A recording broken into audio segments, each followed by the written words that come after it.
January 15th Board of Education meeting for Byram Hills. Please stand for the pledge. I pledge allegiance to the flag of the United States of America and to the republic for which it stands, one nation, under God, indivisible, with liberty and justice for all.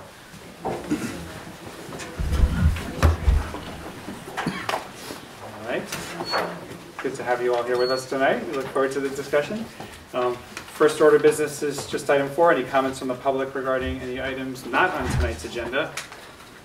Hearing none, then I would ask for a motion to adopt tonight's agenda. So moved. Second. All in favor? All right, motion carries. Next for the consent agenda, item 6 personnel, item 7 special services, and item 8 business. I would ask for a motion to approve tonight's 3 consent agendas. So moved. Second. All in favor? So something very happy and very sad just happened.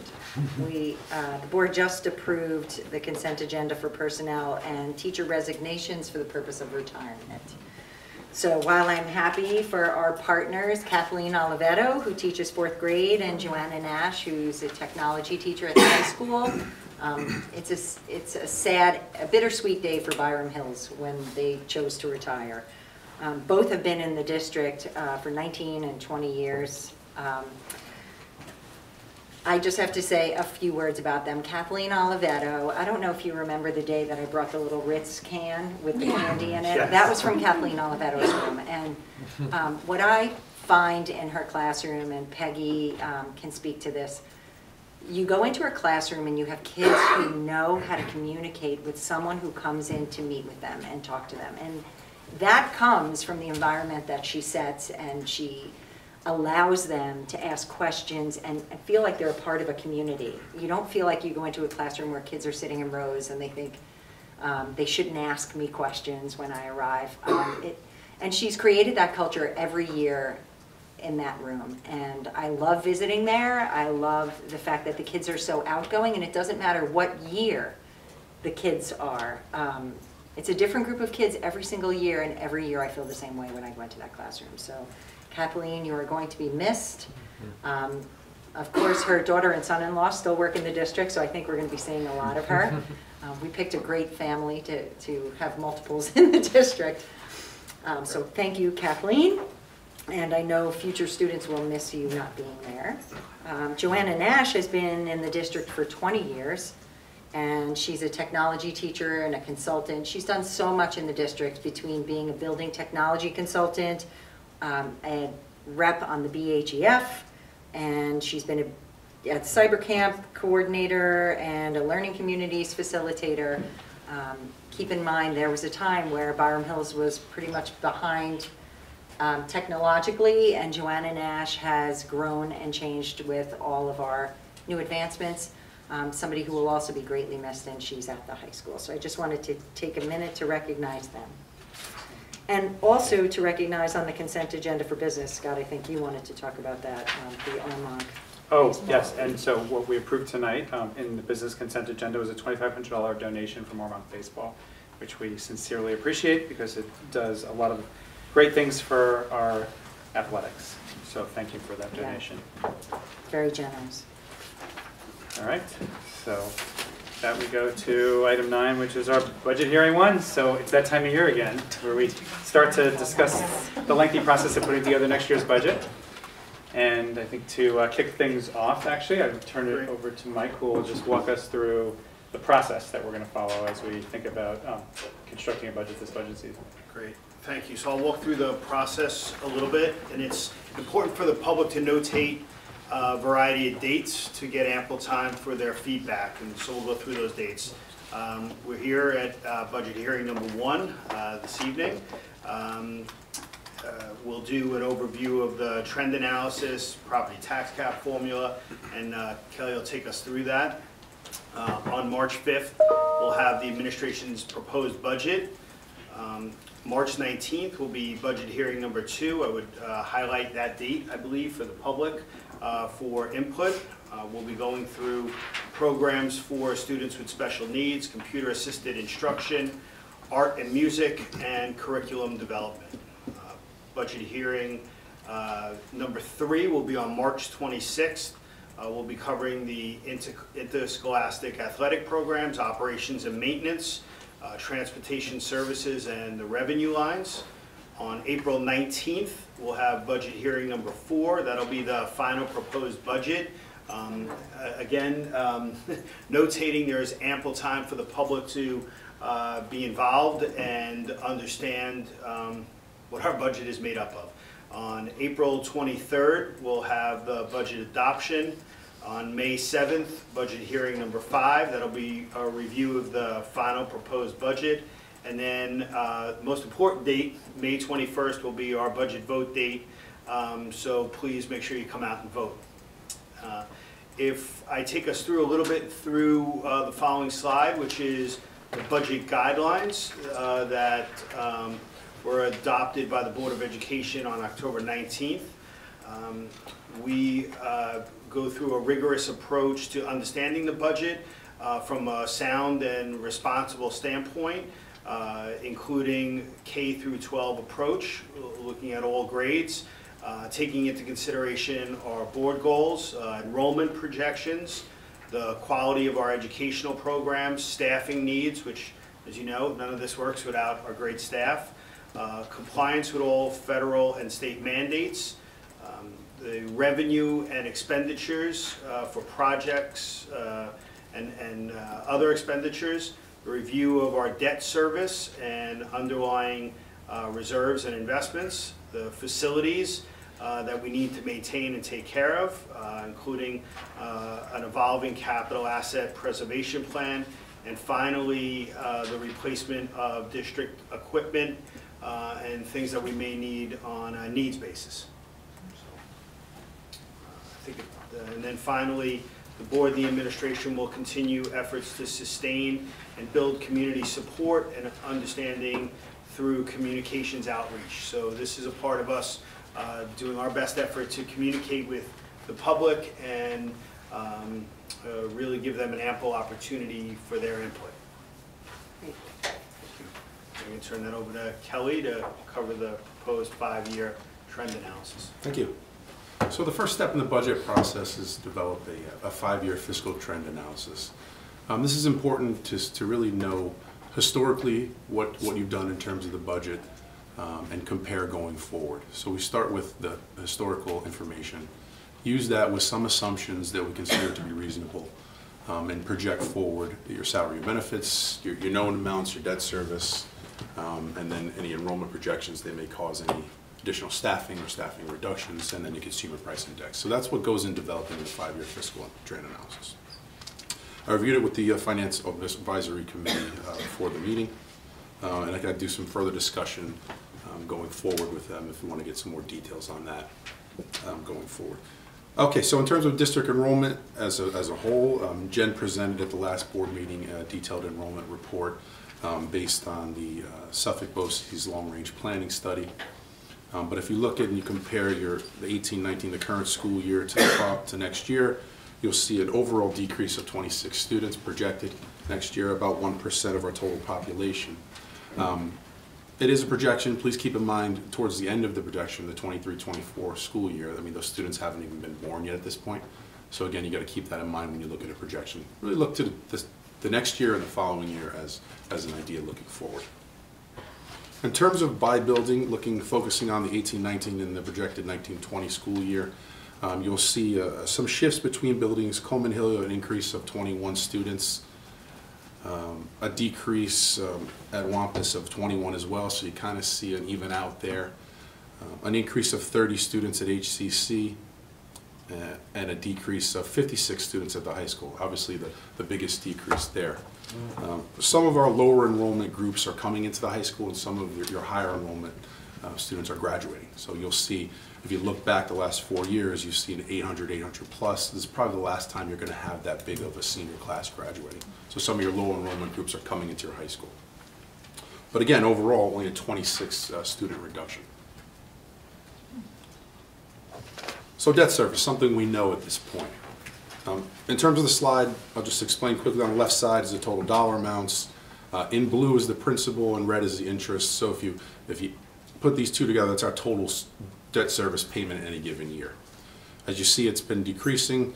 And if you project into next year, you'll see about a $500,000 decrease from 18-19 to 19-20.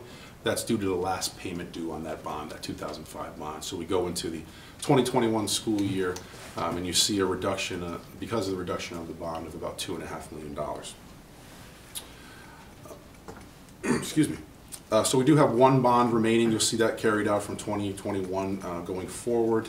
At this point, we don't anticipate going out for another bond. Again, that's something we're going to talk about every year in the budget process, depending on our needs in the district. But this district has an excellent job with their capital improvement plan on a year-to-year basis and really maintaining their buildings in an adequate fashion. So we haven't had to go out to do a major repair or roof or anything to that nature in this district, which is excellent. I've actually extended it another year to 25-26 due to the fact is that's the end of our last payment. Our last payment is November 15th of 2025. So at this point in the projection, we won't have any additional debt. Something also to note, the 2021-22 school year will be able to refinance that remaining bond. So depending on what the interest rate are at that time, we may look to refinance, save some funds. Our interest rates, as you can see, interest is very low for that remaining bond. But it's something we will definitely address to see if we can get some savings in that year. So a lot of information on this slide. Let me just go through it, kind of explain it. On the left side of the slide is the percentage of the budget. So just quickly, if you look at 14-15, salary and benefits is about 73% of the budget. So that's what, if you look on the right side of the slide, these are the actual dollar amounts for the expenses, okay? Red is your salaries, blue is your benefits. So a combination of salaries and benefits for 14-15, let's say, is about 73%. This line here, the white line here is the budget in any given year. The white diamonds are actual budget amount. The green is the current year budget, and the purple diamonds are projected budgets going forward.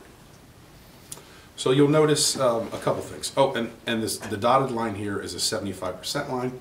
Your average school district, their salary and benefits equate to about 75% of your budget, and that's common with almost every school district in New York State. You'll notice in the 1920 to 21 school year, you'll see a reduction in the total budget projected. Again, that's due to the expiration of the debt, that bond coming off in that year, so you'll see that decrease there. Any questions on this slide? Oh, the last thing I wanted to point out, you'll notice that the percentages of salary and benefits are creeping up over the 75% for 2020 and on. That's just due because the $2.5 million of debt coming off, salary and benefits are a bigger percentage of the total budget because debt is reduced percentage, okay? So it's not huge increases that I'm projecting going forward. And this again is not what the budget's going to be. This is just good point. Yeah. Yes, not what the budget's going to be. This is assuming the current staff right now stays for the next 5 years. No retirements, no additional staff, nothing. It's current staff right now going forward, based on our contractual agreements.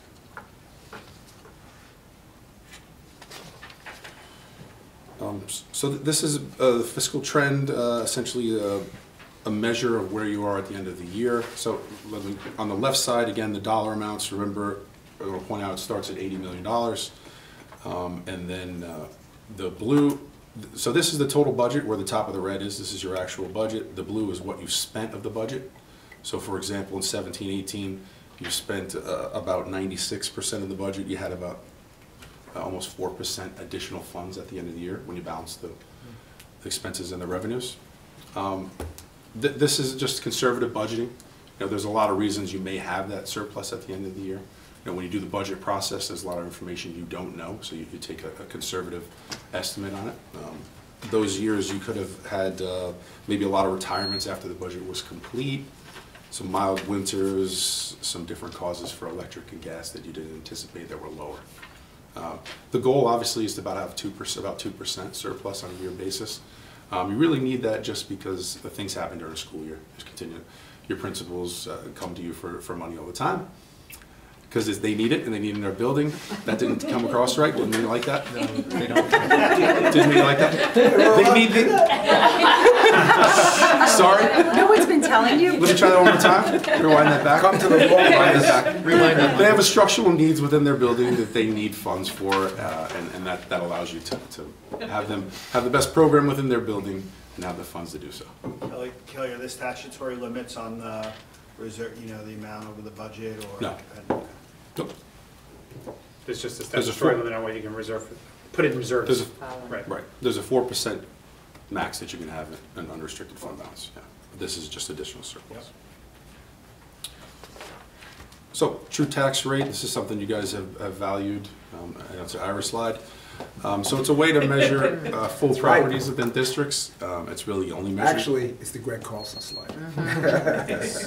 And it's definitely good news for this district. Basically, what the true tax rate is your total tax divided by your full value of your property. This 18-19 data hasn't come out yet, so similar to last year, used 16-17. I'm showing you 17-18 the prior year. So your true tax rate is 13.48 per thousand of full value. That's actually a decrease from the prior year. It was at $15.29. I must say, I see we rank 46. We've been 46 we're at the same, yes. for many, many years. I thought I did Carlson look was at making that. it up. Every year he said 46, but we do. No, that's true. Still That's be true. there. I did look at that. So you did have an 11% decrease in your dollar per thousand, but Yeah. you still are at that 46 rank out of 54, which is excellent. Which is Yeah. excellent. Something to be proud of. So the fun part, the property tax cap. So just quickly, the property tax cap started in 12-13 school year. It's actually set to expire after the next budget. However, it's tied to rent control laws in New York City, so likely it's not It's going to gonna stay, disappear. yeah. There's There will been be no rumors. moratorium. There was rumors last year. No. The governor was trying to get it written into New York state law. I've heard those pick up again this year, so that might actually happen. I heard the same thing. So that's where we are. The most important bullet, I guess, would be the fourth one. Understanding that the school district controls one aspect of taxes, and that's the tax levy. We don't control the assessed values within a town, how that changes, and we don't set the tax rates. So that's important to know. A lot of people have a lot of confusions on how that actually takes place. You know, this district has been, in my opinion, really did an excellent job in terms of raising taxes that they feel required or necessary to have an educational program. In fact, you've gone below the tax cap every year of the existence of the tax cap. So last year you went over almost $1 million under. So that's something to be proud of and something that a lot of school districts do not have. So this is the actual formula the comptroller gave to business officials on right when it came out. Obviously not all very detailed, and I can get to it as many detail as you want. I can bore you as much as possible if you'd like. And we do in the Finance Advisory Committee, I can go into detail. But what you really need to know from this formula, and I've simplified it for this presentation tonight, hopefully, there's essentially a base formula and there's exclusions. And there's two different factors that cause that. There's two different things that talk to that. And that didn't make any sense, but let's talk the same language. And this is where you hear a lot of things. You hear tax levy limit, you hear maximum allowable tax levy, you hear proposed tax levy, and I'll add one more, you hear 2% tax levy. So they all essentially are close to the same thing, but people use them interchangeably, which they shouldn't. Okay, so I want to make sure we're talking the same language, and hopefully by the end of this presentation you'll know the difference between the three. So the tax levy limit is essentially that base formula. Back in the comptroller, it's that top formula, just the tax levy limit. So if you want to go over the tax levy, you'll increase that limit by whatever amount you want it to go over. Exclusions are separate, okay? The maximum allowed tax levy is your base formula plus any exclusions you have. And I'll explain the exclusions as we go forward. But I want you to just keep that in mind. And the proposed tax levy is what you actually go out to the public with. Last year, you had a max, I think it was 4.6%, but you went out with a proposed tax levy of 3.4%. So that's the difference there. And the 2% tax levy is a very bad word. We should never use it. There's no such thing. But you'll hear it in the newspaper, you'll hear it on the news. And I'll explain where that kind of came from, but it's not something we want to use as a term, 2% tax levy. Okay, so I'm going to go through the formula. I promise it won't be as painful as it looks. So on the left side, I've laid out the exact formula. I put the red box about what I'm going to speak about. On the right, there's some definitions and some further information going forward. So the start of the formula is your current year tax levy, 18-19 tax levy, which is $81.2 million. Again, not your total budget, just the actual tax levy, what you're taxing the public. The second step of the process is to multiply what they call a tax-based growth factor. Essentially what this is a change in assessed value on a year-to-year basis. The town assessors at the end of the year get together, send their information up to the state. The state puts it in a formula, and they spit out what they call a quantity change factor, okay? And essentially it is a growth on a year-to-year basis. So on the bottom right here, you'll see the last, since inception, you guys have been between 0.41 and a high last year of 1.06%. So for the current year, for next year, you're at 0.43%. So essentially they're saying your assessed value is going to increase almost 0.5% next year. Sorry, I just want to ask a question. So is Yeah. that taking into account all of our towns? Yes. Is that? Yes, Okay. so yeah, every town, anything that makes up the Byron Hills School District, so all 4 of your towns, all that information is sent up and they take that piece of it. So your current year tax levy, you multiply that by the tax base growth factor, excuse me. And that comes up with about $81.6 million. The next step of the process is the pilots. So there's two sides of the formula. There's the correction or the adjustment of your current year tax levy. The second half is the following year, the 1920. So pilots on the top of the formula are added in, and on the bottom of the formula are subtracted out. So they're removing revenue from pilot and then adding a percentage. Does that make sense? Okay. So your pilots for the current year are your IBM pilot and your Ingle-Berman pilot. They're both about $3 million, a little increase next year.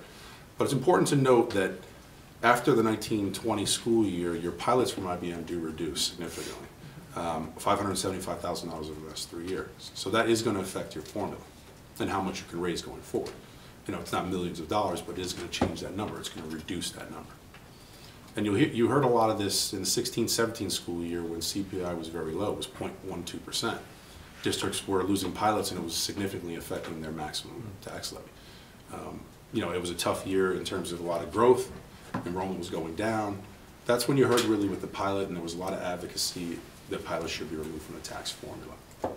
You guys had a pilot come off. It didn't really hit you very hard because you had a 2% CPI that year, and again, you had a growth factor over 1%. So you were lucky.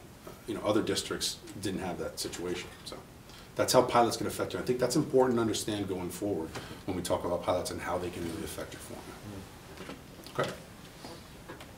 The biggest decline is in, what is it, 2021? Yes. The pilots. Oh, yeah, 225,000, right. So, okay, the next step is the exemptions. Now, exemptions, similar to pilots, take place on both sides of the formula, the 2018 and the 2019. So there's really 3 exemptions. Only 2 really apply to school districts, and really only 1 has been used the last 3 or 4 years. Essentially what it is, it's your debt service, meaning how much you borrowed or how much you're building, minus any building aid you receive from the state. So you guys receive about 10–11% in terms of building aid. So that's the only exemption you really have. The second exemption is if the employee's retirement system or the teacher's retirement system, if it increases by over 2 percentage points, anything over that 2 percentage points you're allowed to include in the exemption. So if it was 10% and it jumped to 13, you can include 1% of your cost in the exemption. That make sense? Mm-hmm. So TRS has gone up and down the last couple of years, but it hasn't been either higher than 2 percentage points. So it hasn't been an exemption for about 4 years now. And it won't be next year. So 2% tax cap, this is where it's come from. This is where that all come from. The next step in the process is to multiply by the allowable growth factors, what they call it. It's essentially CPI in a given year. It can't go over 2%. So that's where the 2% tax cap you've heard many times. This year's CPI is 2.44%. Last year was 2.13. But again, the max you can use is 2%. So laid that out here. That puts us at about $80 million. And again, remember the pilot slide, that's where at that point you subtract the pilots, and that gives you the tax levy limit. That's the base formula before exclusions, okay? So if you wanted to exceed the tax cap, you'd increase this number. You wouldn't increase the total. Maybe that makes sense after the next slide. So where are we? This is the last exemption. This is for 1920. So again, ERS is going down, actually TRS is going down as well. It's going from about 10.6 to somewhere in the range of 8.5–9%. Those 2 are not exclusions. So the only exclusion is your debt service minus your building aid. So your exclusion is about 5.7 million. The governor's budget came out today, about 415. So the building aid number that you see is an estimate I did. So potentially that can increase, so that number may change a little bit. And of course, I'll present that to you guys at the next budget meeting as well. But just so you know, it may change a little bit. But our maximum allowable tax levy is 82,731,236. When the runs come out, how often do things dramatically change between the runs and the budget? Not a lot. Not for this stuff? Yeah, not for building aid purposes. It's more for foundation aid. For foundation aid, some expenses aid may increase the governor, but remember, this is the governor's budget. The legislatures take a look at it and they make adjustments, hopefully add to it. So, by our March meeting, I'll have much more information. But at this point, our estimated tax levy, maximum allowable tax levy, 1.82%. In terms of dollars, that's an increase of about $1.5 million. And I think it's very important. I think this is something you should be very proud of. I don't know anywhere in the state that has this slide to show. Since the inception of the tax formula, you guys have been under the maximum allowable to the tune of almost $1.6 million of savings to your taxpayer. So I think you should be commended on that. Some excellent budgeting and great decisions by you guys. So that's all for me. I read through that very quickly. Do you have any questions in terms of the formula that you'd like me to address? The 2000, we don't have to, this isn't the topic for tonight, but 2020, 2021, there's a lot happening because we have the pilot coming off, the change in debt. And from what I've heard, and obviously it's just like conjecture, but I guess you could look at the historical years and try to figure it out, like TRS is going to go back up. Yeah, it has to, yeah, at some point. So just a lot of different extraneous factors that have to be thought about. Yeah. That's important because if you think about losing money on the pilot, losing that debt, you actually bring yourself to a point that you cannot be taxing as much as you used to. So if we see any major enrollment changes at that time, just to maintain what we're doing right now, you could actually bring yourself above the tax levy. True. So that's what we are trying to avoid. That's what we're watching for in the future and trying to avoid. And it's not that we couldn't do it, but then you're going to the public and needing to get a supermajority vote. So it comes to the Exactly. vote. 60%, right. Yep. Thank you. Anybody else have any questions on that piece before? Just a reminder.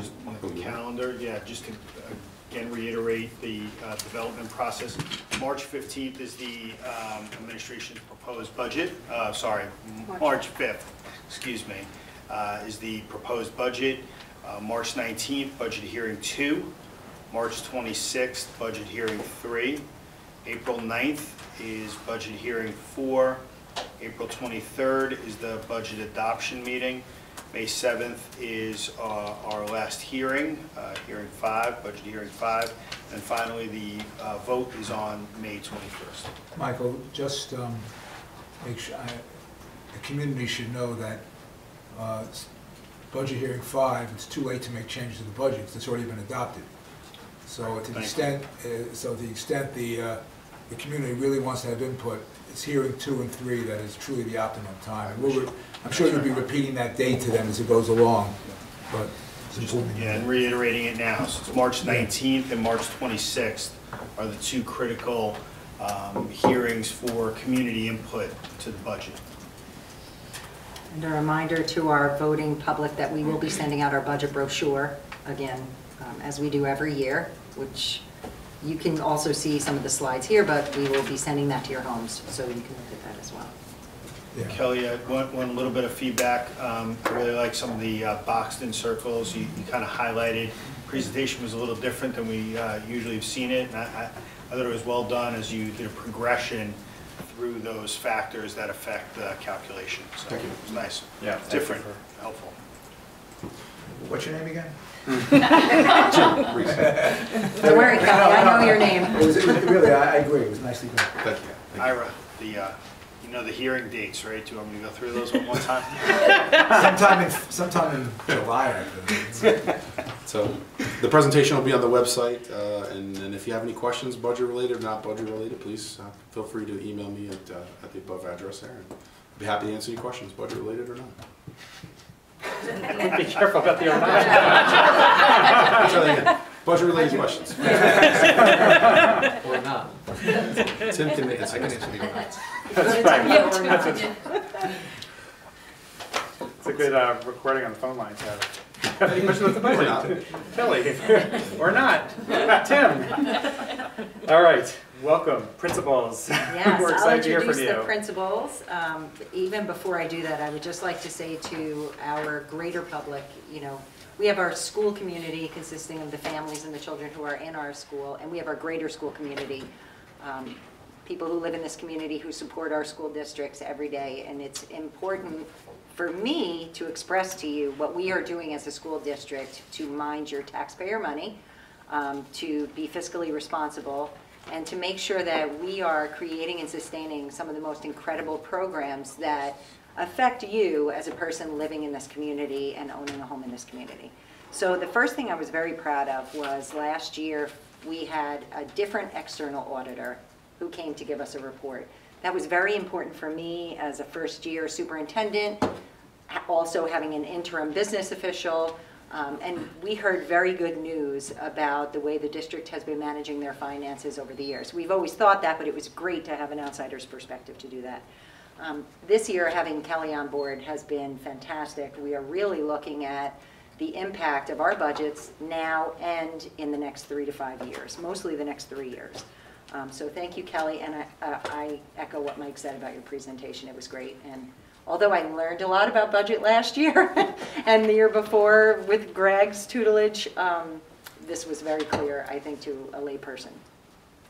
I also want to point out to the public that we have a Finance Advisory Committee this year. This was a new committee that we developed when the board met for their board retreat to discuss what are the roles of the committees that we have right now and what part do they play in the budget development process. The Finance Advisory Committee has been incredibly helpful. We've had a number of meetings thus far, and I really think that Mike, Scott, and Mia, a lot of your questions have really helped to drive the presentation that Kelly gave tonight.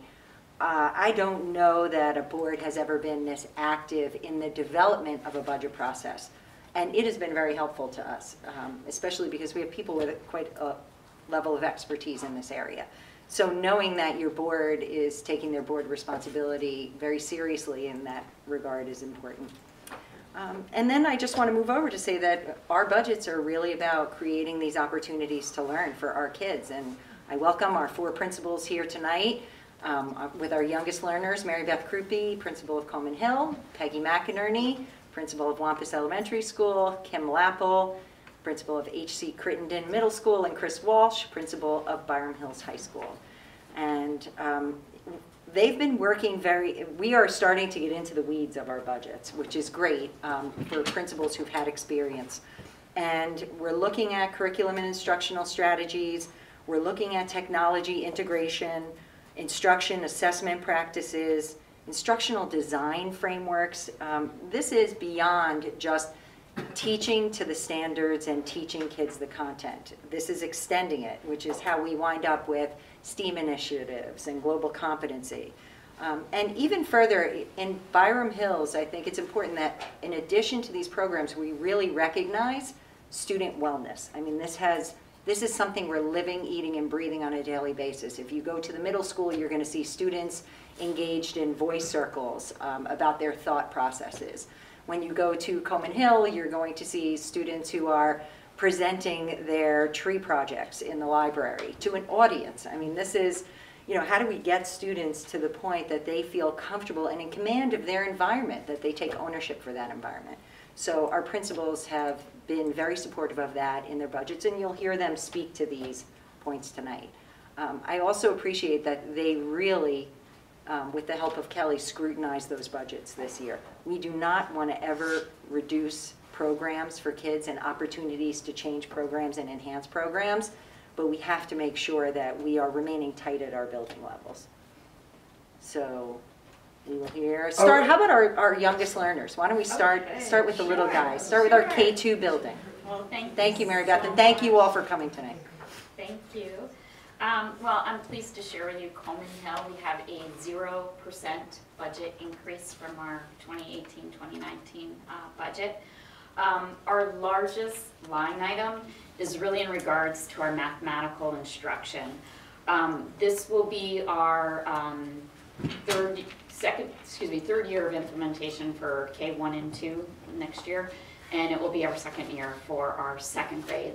So we will have a full K-2 building working on investigations for our math program.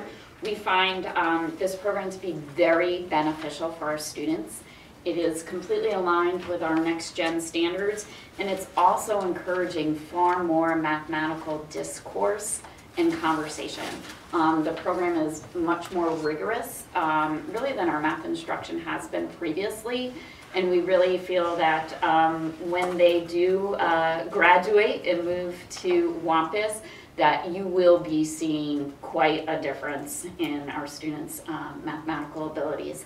So that's where really our most significant line item was. And we were able to offset that cost with actually a significant reduction in postage. We are going to be doing electronics and more electronic mailing this summer, and we were able to offset that way, as well as taking some money from travel expenses. Meanwhile, also, the rest of our budget is really, as Jen said, to maintain the rich programs that we presently have. We will continue our problem-based learning in our technology library center. We will continue to purchase new individual reading books for our students, as well as continue with our social and emotional learning. And I must give a shout out to our Byram Hills Education Foundation for our educational play space. This has really helped with our social and emotional well-being of our students. They are able to take movement breaks, brain breaks.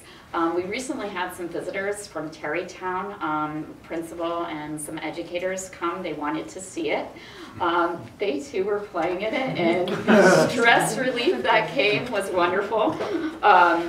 But we are thrilled to present to you tonight a 0% increase at Coleman Hill, and there will be no reduction in programs, and the level of educational benefit our students will receive will continue to be quite rigorous and beneficial for our students. That's great. Thank you. Good news. Yeah, that's awesome. That's a tough act to follow. Yeah, really. You do better than 0%. I can do better. That's her math background. Well, so over at WAMPUS, we actually had a 7% reduction in our. Good luck, Chris. Good luck, Kim. The way I got to a 7% reduction was with the help of Kelly, Gina, Jen, we did a deep dive exercise, and we really studied the WAMPUS budget.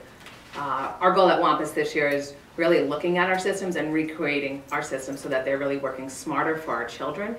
And the way for me to achieve that in the building is to look at two people, our children and our teachers. So for our children, we are really focusing on our budget lines of reading, math, and our building a community where children feel safe, happy, confident, and that really helps us with our social emotional growth that Mary Beth was talking about, and also just our character education and how to help children when they're feeling angry, mad, frustrated, sad, lonely, all those feelings. So the way I'm achieving that through our children is I look at all children. So we have created a line for our advanced learners, and we've also created more support for our children who need interventions in reading, writing, and math, because I always say if our K-5 children head off to the middle school as independent, confident learners who can read and write and think about numbers at a deep level, we've done our job. But most importantly, who are happy in who they are as they develop. The way to support that with our children is to really look at our teachers and think about the systems and recreating our systems to help them work smarter. Our teachers work extremely hard in this district. I'm trying to recreate systems that really allow them to develop a perfect practice mentality and constantly come back again and again and question ourselves, reflect on what we do to do it better. 3 ways we're doing that. We're looking at our curriculum and our instruction. I'm creating systems that really support that with the feedback loop in those areas. I'm looking at our data systems and how we really are looking at qualitative and quantitative data for our children to make sure that we are giving our children the most that they can get out of each individual child. And I always think of the rubber band, pulling a child far enough without snapping them. And just overall, our whole operation of communication and improving that, which helps our teachers clear the way for them to do their job, which is instruct our children. So that is my commitment to the WAMPS budget, and I look forward to nurturing it and having it grow to let our children flourish. I'm so glad you're here. Big show off. Yeah. And now I'm going to compliment her and further stick it in. No, Peggy, I commend you. You knew what you thought needed to happen for kids at that level, and you went in there, and the teachers are collaborating with you and respect you, the parents respect you, and I see a difference in the kids. I love going to your community meetings, yeah. I want to go to one. Come, all of you come, Awesome. you can partake. Thank you. 8% reduction? No. We did better than Coleman Hill. We're at a 0.6 decrease, 0.6% decrease. So we were, it was a very modest decrease. And I asked if we could put a slide up so that I could show a visual of how our budget supports the curricular priorities of the district. So this is the visual that we provided. It represents our focus as a middle school this year and probably many years moving forward. So when we think about our budget and how it supports our student wellness, there are a couple examples I'd like to provide you. For example, we revamped our recognition program. We moved from just recognizing our honor roll students, which is important, but expanding it to go beyond just the honor roll, going to active learning, risk-taking, and also kindness. So that recognition program, where we send out notifications and let parents know that their child's been recognized, is part of this, and we provide students with journals. So as you enter 6th grade, you receive a journal where you can write and reflect on things that you've learned, you can memorialize some of your work, and more importantly, or as important, some of that recognition program, you get a keepsake that you can put in the journal. So this is part of how the budget supports this wellness work. Another quick example is that we revamped during parent conferences, one of the days students are in school while the conferences are taking place. And so we expanded this 2-hour window to allow student voice and choice, and our art department looked to, their wellness goal was to create link art and mindfulness. So we gave students choice. We brought in some speakers that were yoga, other mindful speakers, and provided our kids with choice. So that, again, required some financial support to do so. And some of their work was at the art exhibit at the high school recently. It was wonderful. So if you look to the second component of our focus, it would be allowing the discipline and our teachers' curricular focus. And it's all related to our central question. But basically, this is work that I do with the chairs and directors. And it's to, again, ensure that each discipline has maybe a slightly different focus, but it is all so important and needs to be supported by the budget. For example, we have the new math curriculum that we are still continuing to implement and the new pathways. We also are supporting our work with the co-teaching model. That will be continual support. We have the new science standards and the New York State Social Studies framework that we all have to make sure that we're prepared for. I mean, that's the floor, not the ceiling, but we want to make sure that we utilize that and then expand our opportunities with our students. And then our last component would be the interdisciplinary work, which really goes hand in hand in the middle school. There's budding opportunities for partnerships this year and in future years with organizations who can stretch our thinking, both in project-based learning and in interdisciplinary work.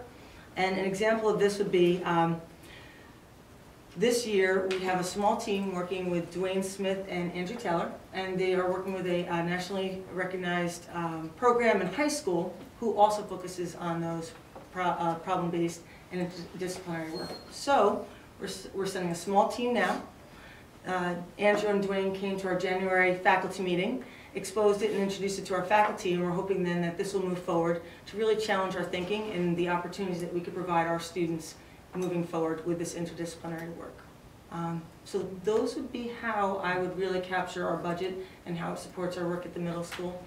And I had to say the word fiduciary. I just, last year I said it and I was like, that's such a cool word. So I never get to say it, is tonight. You're saying it to the right audience. If you say correctly. Thank you. Thanks, Kim. Great. All right. So, I wish I could switch with that. Peggy, I should let you go last. So at the high school, we're coming in at a 1.5% decrease from year to year. You came in feeling so good about yourself. We know. So that reflects the decrease in enrollment coming in for the class of 23, which is the smallest class that we've had there, certainly since I've been into high school, and that's over 16 years. So every year going into the budget process, it sort of takes on a different theme. And my first year going through it, we really focused on global scholars and STEAM initiatives in the budget. Last year we really focused on self-actualization, and this year we're looking at it through the lens of our work with challenge success. So a lot of the things and the themes that keep coming up throughout the budget really reflect those three major sort of foundations that I've gone into the budget with. I love the budget process because it really allows me to meet with the chairs and the directors and then to communicate with Tim to make sure that all of our goals are really tied into district goals as well as building level goals. So this year, again, tying everything back to our mission, we want to make sure that all the ninth graders, as they're coming in, they are given as many, if not more, opportunities than the seniors who are graduating. And then we want to make sure that we have programs that are supporting all of our learners. That includes our Life Skills program, our Global Scholars program, Science Research program, AP program, and extracurricular activities as well. So last year reflected the first time that we put new budget line items on for Mentor, Global Scholars, and the Life Skills program. This year we are adding a robotics line to reflect the growth of our robotics program and our STEAM initiatives at the high school. And one of the things that we're very excited about is how much that program has taken off just by itself. This last year over the summer, with the help of Tim and the PTSA, we offered programs to our community for robotics camp. And we see that really entering into a lot of different content areas. So we're not just putting it in technology, we're not putting it in science, it's really got its hooks in a lot of different areas. Again, we are implementing a new AP Government course next year, which would, on the surface, seem to go against all of the things that I've been saying about challenge success and eliminating stress. But one of the great things that we're doing with that program is that we are actually embedding the economics requirement into that AP course. So it'll actually lighten up the load for our seniors who are taking it, because they won't have to take that economics course in another period. We're also expanding that into our AP Human Geography offering as well. We're very excited. Our math teachers are working very hard to make sure that our students who are coming up are ready for the algebra and the opportunity to do the acceleration 3 and 2. So we're delaying the acceleration in math with the hopes that the students will have much more ownership of their progression in mathematics. We are again moving up our co-taught selections in English to be now with co-taught English 11, and so this will give us co-taught English classes in 9th, 10th, and 11th grade. We're also expanding our Spanish communication into the fourth level. So overall, again, this is a great process for all of the chairs and the directors to be involved with. It really makes us focus on the initiatives that we have going on in the district and at the building level. And I'm very proud to say that it does really reflect that we're doing the work that we're doing with Challenge Success. So 1.5%, not as much as Peggy, but we're getting there. With the enrollment decline, because it's 56, does it make scheduling a little bit more complex, or you still feel like you can offer all that we offer and people can have, generally the same level of choice? So it just presents different challenges. No different than if you had double the size. What you're really trying to do is to just balance out the singletons and the doubletons and to try to limit those numbers where they do fall. One of the good things is some of our programs are experiencing reductions. So next year our mentor program will have reduced numbers of freshmen in each class. We won't necessarily need to reduce the sections, but we will be able to reduce the number of kids in each of the classes. Which is so much healthier. I have a question for you, Chris, because as the enrollment does drop, clearly attention is going to have to be paid to some of the academic offerings we give. And is it too early now to start taking looks as to what programs may or may not have to be adjusted, modified, perhaps eliminated, and the staffing and the budgetary implications that go with that? I mean, when do you start doing that, or maybe you're doing it already? And I'm just thinking of a program, and I don't mean in any way to suggest it should be on the chopping block, because I just remember how long it took for us to get calculus, was it BC, at the high school, and what it's going to require to keep it there when the enrollment continues to drop. So I'm just curious as to what your thinking is on these issues. Yeah, so the great thing working with Jen and Tim is they've started thinking about that 6 years ago. And I don't worry necessarily about the core classes and the AP offerings. I do sometimes worry about some of the electives. Yeah. And because what really drives those electives are the course requests, and if students are facing choices about having certain periods when those courses are offered and we have to limit them, then those could be in danger.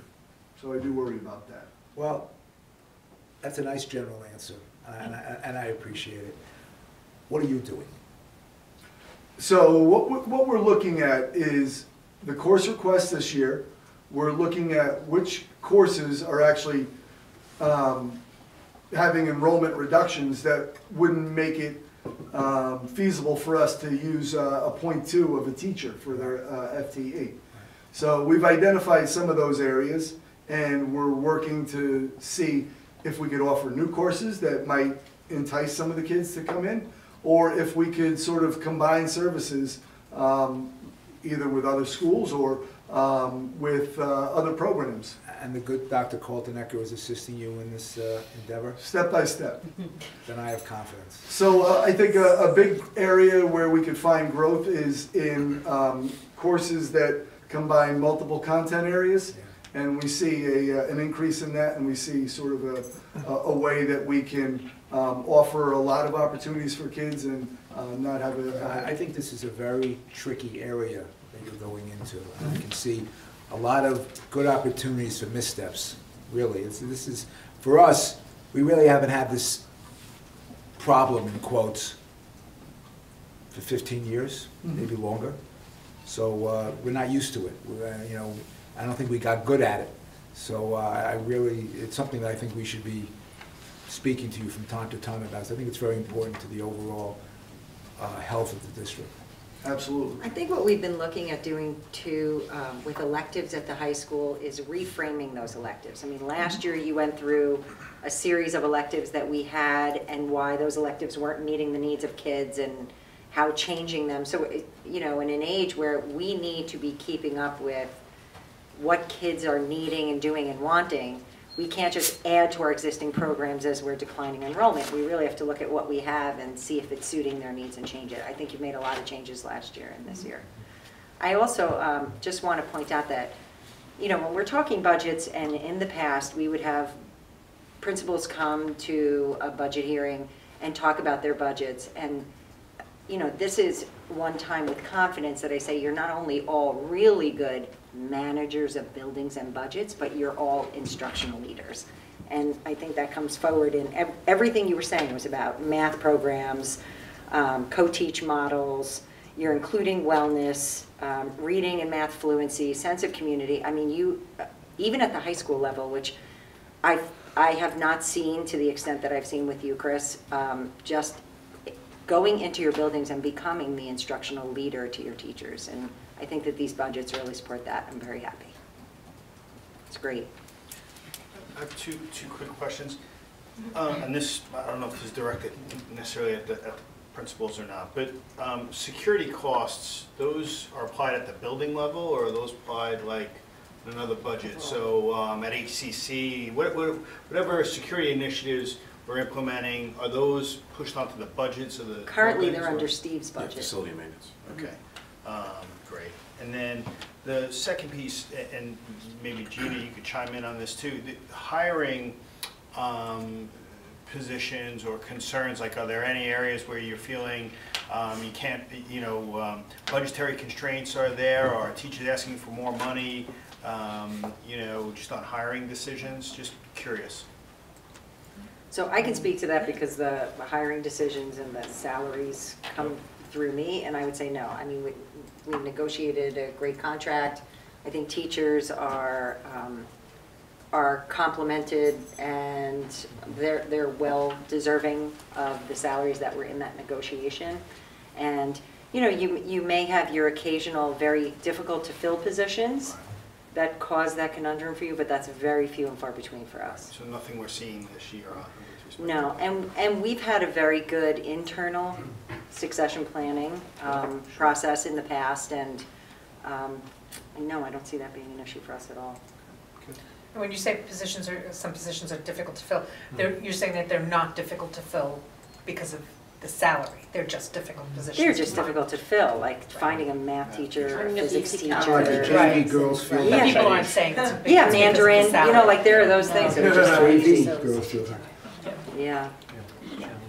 The principal's coffee today at the high school showed how we are evolving with the times. I was so impressed with all the new offerings last year with the arts and this year with the social studies. We're really listening to our community, and we are hearing what they don't want and what they do want, and interfacing economics into all those lovely social studies offerings was really well received this morning. Enormous. Did the high school students pick their classes yet? Is that happening? They're in the midst of the course request process. So this AP The is a new AP offering, requests so- are in. Oh, I mean, the one you were just talking about, the government, Yes. is a new offering Yes. for Yeah. next year. They're picking now for They're picking now. 1920? Yes. That government classes are for seniors or juniors, basically? We're going to aim it towards seniors, and the difference in that between that course and, let's say, an AP Euro is that the AP government class is really an introductory one-semester college course, where the AP Euro would be a two-semester. So AP Euro would be a much thicker class for somebody to take. AP Government, we take that one-semester course, stretch it over the course of the year, and that's the same thing with AP Human Geography. So that allows us to really embed a lot of the economics into it. There's already some economics, so we look at the standards and we bring in the other stuff that's missing. Great. So it's their natural places to put the Fun. Yeah. One of the moms I'd this like to morning see was that so course. worried that her Favorite. child wouldn't get it. She was asking, will you offer, if there's such a need, would you offer more than one class? People were really excited Yeah. about the offering. And are you planning still to do the 7 a.m. economics, assuming that you're going to need that depending on how many? We are budgeting for that, and we plan on offering it, and when our seniors are going to meet with their guidance counselors, we anticipate that a number of them will still need that. Okay. Because they won't have room in their schedule. Yeah, so, like the AP, the students who are taking AP Euro, they wouldn't be able to get the economics in that same period. So if they had other AP courses or any other courses that they were taking that sort of left that economics hanging out there, they would only be able to get it in the 7 a.m. hour. Got it. If I can highlight a few things too that I mentioned in my packet related to this topic of what students are interested in taking. Our Global Scholars Program, we had 74 requests for the year one, so that still is showing high interest, and it created a little panic amongst the teachers, how are we going to fill this? But that's And a big how many problem. kids can you take? We're going to try to schedule as much as Chris can fit in the schedule, and as if we have the staff to do it, we'll try to take all students if it fits. Probably some of those will get bumped out because it just won't have room in the schedule, but we're trying to accommodate all the students, and we'll see if we can do that. Also, the STEAM courses that have been new, we've been creating some new STEAM courses at the high school, and I know you've been with me as I've talked about the struggles of creating really rich STEAM courses at the high school level. But we've been successful at doing so, and we're seeing high enrollment in those classes as well. As I mentioned, our AP Computer Science Principles, which is taught by Lisa Pellegrino, we so far have 45 requests, so we're looking at adding a section next year, if it sticks to that number. And Lisa's been training another teacher this year who was anticipating the enrollment going up. That's been a really terrific class, and I love visiting that course. And then our robotics class has been really successful, and I also included a letter that a graduate wrote to the teacher talking about the impact that class had on him as a learner, where it's not focused on grades. He talks about the fact that there's no textbook learning, but it was one of the classes he worked the hardest in. And felt like he learned the most, and now wants to be a computer engineer as a result. And that's what he's majoring in. So he wrote about that, and that's a course that we're only in our second year teaching. So we're having big impact with kids, and those are the types of things we're trying to continue to support. So some of these programs, like obviously the AP courses you have to test into. I'm just thinking of an issue that. Well, it's not necessarily test into. Test into to get There's into a the course. process. There's a process, but it's not always a test. Qualified to get into. Yeah. And it's just that this is an issue I think that a lot of districts struggle with. You know, in order to have a top and a bottom, you have to have a middle. And there's a big chunk of kids. A lot of the budget tends to go to the top and the bottom. What about the kids in the middle? Do we have programs that are still focusing on those kids that are in the middle? And I hear that, and I don't know if it's true. I really do hear that Byram Hills only, focuses on kids up there and kids down there, and kids in the middle tend to get lost in the shuffle. I don't know if that's true in terms of the budget. I don't think it's Byram Hills specifically. I don't think it's part of whether it's demonstrable through the budget or anywhere else. I don't know that. I think it's a struggle that most districts have, is that there are programs that focus on the top and the bottom. Yeah, but is it disproportionate? Does it have a disproportionate budget impact, what we do for the top and the bottom? I'd love to hear what the principals think about that. What Jen Layden said though this morning was that those APs are going to be more accessible, especially, from what I heard, especially for the middle, because they are really a one semester course as opposed to Euro, which was a 2. So they can really spend more time stretching that material and bringing in as many people as But by possible. nature of it being an AP course, it's a college level course. But it's not necessarily more expensive. No, but it's for kids who are capable of doing a college level course at an earlier age. So they tend, they're the kids that are at the top. If you're right, or what you're positing is right, that there is a disproportionate budgetary allocation to the upper, whatever range one would categorize upper or lower, I would like to know that. I don't Well, know this that reminds me of Bill I don't know what the Donahue's- numbers are, the Yeah, I don't know budgetary either. numbers. Middle 20%, do you Yes, remember Bill's exactly. middle We were just talking about 20%? that And today. they do, Right. so. Can you explain that to Mia? Probably wasn't here when Bill was Yeah, doing so it. we were looking at, there was a theory that we either put, our energy toward the top students or the students who are struggling the most. So I'll take two things. One is the 20%, but before I talk about it, let me talk just in terms of budgeting and where we've put our energy in terms of programmatically. When you look at Global Scholars is not for any particular group of kids, but a wide range of kids. That's a 3-year program. We're putting That a was lot my of resources question. into. Are there programs that are? The STEAM course, science research is like that, that's been around for a while. Robotics. The STEAM courses that we've created, the robotics, even the AP Computer Science Principles, while it's an AP course, it's accessible to a wide range of students. And last year adding the arts STEAM courses in the metalsmithing and 3D design. So all those courses we're putting a lot of resources in are geared toward a wide range of kids. The middle 20% was looking at how do our middle students perform at Byram Hills? Are we serving those students? So Bill looked at it from the framework of, well, if we're looking at the success of a college program getting students into good colleges, he said, well, let's look at the middle 20. And we look at this every year to see if there's any change in it. And since Bill's been doing this every year. Mike McGrath and Jen and I sit down and look at it, and there hasn't been any change. We look at the middle students. So you take your seniors, you rate them by their GPA, you rank them, and you look at the middle 20%. So in a class of 200 students, we have 40 students in the middle of GPAs. And we look at what colleges they get into. And those students get into Tier 1 and Tier 2 schools at high rates. So most of our middle students get into the top 10 to 12% of colleges in the country.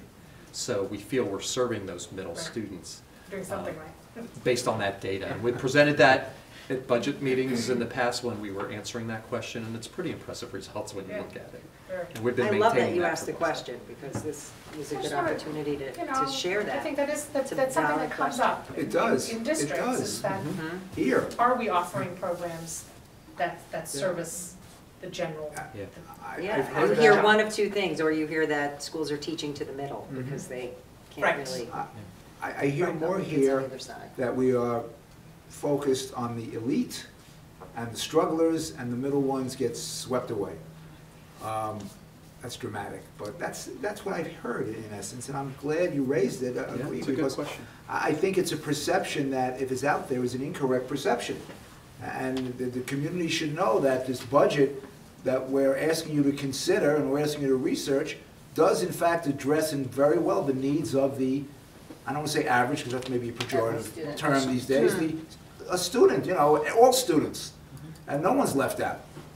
If I can address the AP question again, and maybe Kim can speak from her days back, because I know when we were chairs, one thing we were looking at is how can we open the door so more students have access to advanced placement courses and can succeed? Because there is a theory that you benefit from being in an AP course, regardless of your score on that AP exam at the end, just by being in that environment where you're thinking at the college level. And how can we allow students access to it so they can experience college level work without it really hammering their grade? And so we've really addressed that. We've opened the door more widely. Lisa Pellegrino raised that with AP courses, and she's been teaching AB calculus for many years. Last year, she allowed a lot more students into that course. A lot of people were criticizing that, saying, you know, you're going to lower the standards, kids won't do as well. Her results were better than ever. Not that the result is the benchmark, but she's proving that I can let kids in and they're still going to do well. And I don't have to water the course down. Those kids they were successful in They the were class? successful, yep. They were successful in terms of, you know, we look at success being if you're getting, well, getting a 3 or better would be successful. I even think getting a 2 on the AP test, just experience in the course, is still successful as long as your grade is not going to suffer as a result and that's causing other problems. Right. And Lisa does standards-based grading, so we were assuring that those kids are still being able to show progress and that their grade's not going to harm them. Because they're benefiting from the experience. They'll take calc again in college, but they've seen it once, they've been with people and start to think about the way you think about learning at that level. Right. And that exposure alone helps those students when they go to college. It's also a wide range of AP classes. I mean, think about AP photography, or Exactly. you could take AP computer principles and not necessarily be the most advanced math student, or you could take AP Spanish language and maybe you're not taking AP math and science because you're not a math and science person. So there's probably a lot of variation, I would imagine, in enrollment across the different classes.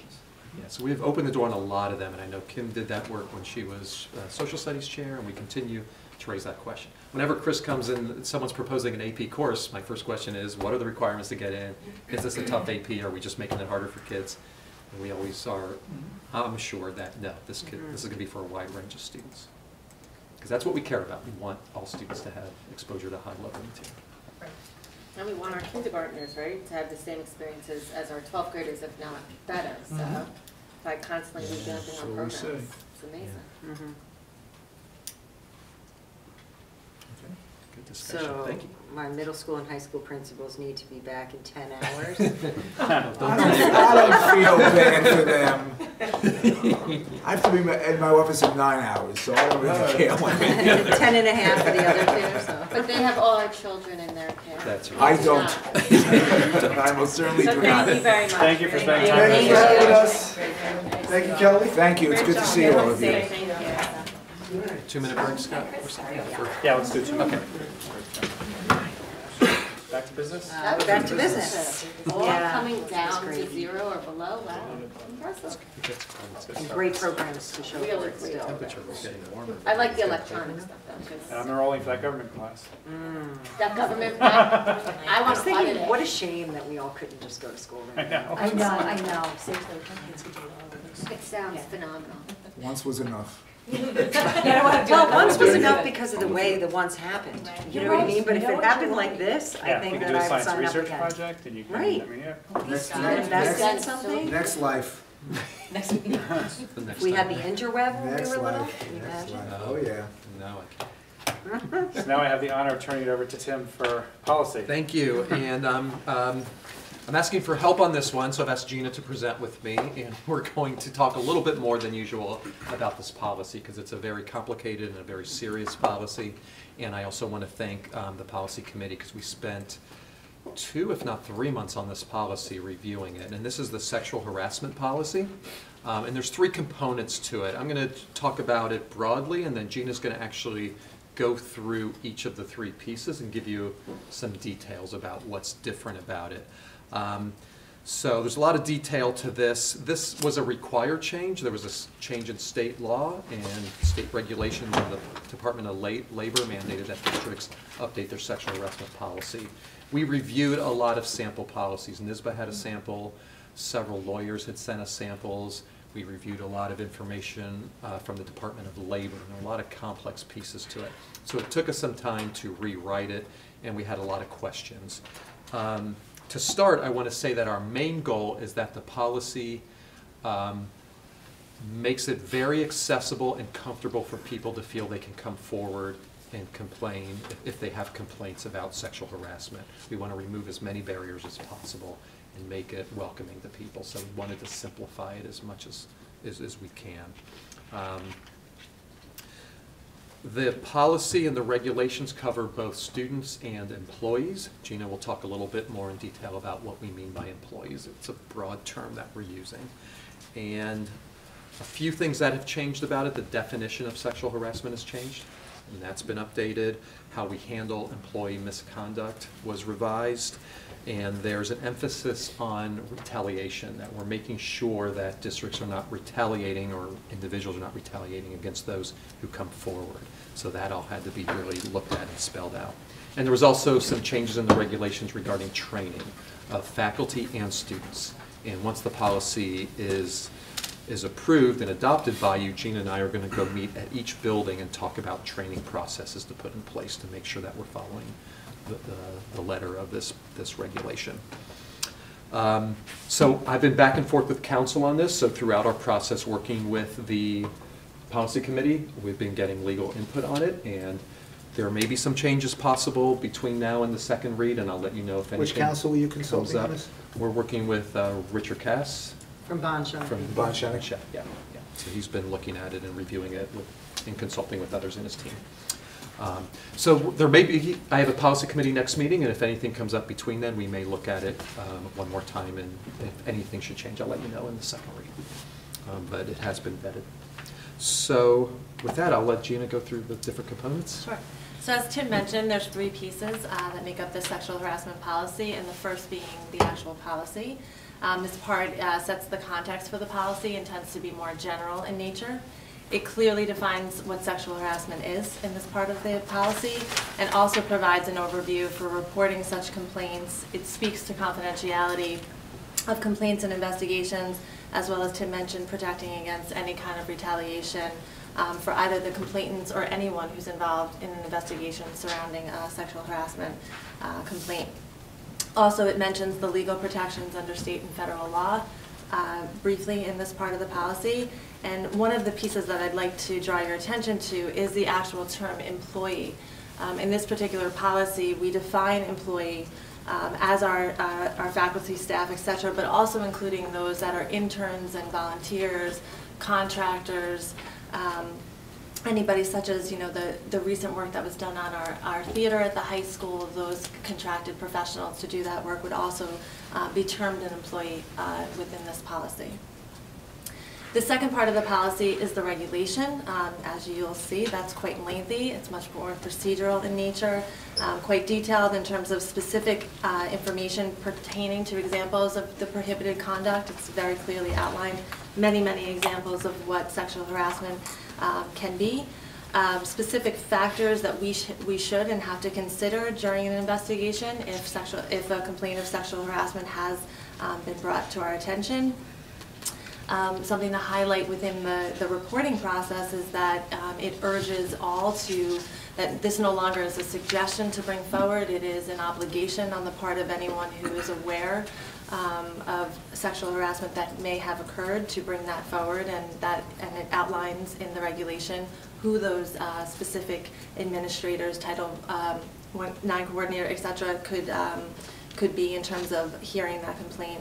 Again, it goes into much more detail about confidentiality, talking about the investigation process as well as the resolution procedures for both building and district level accusations.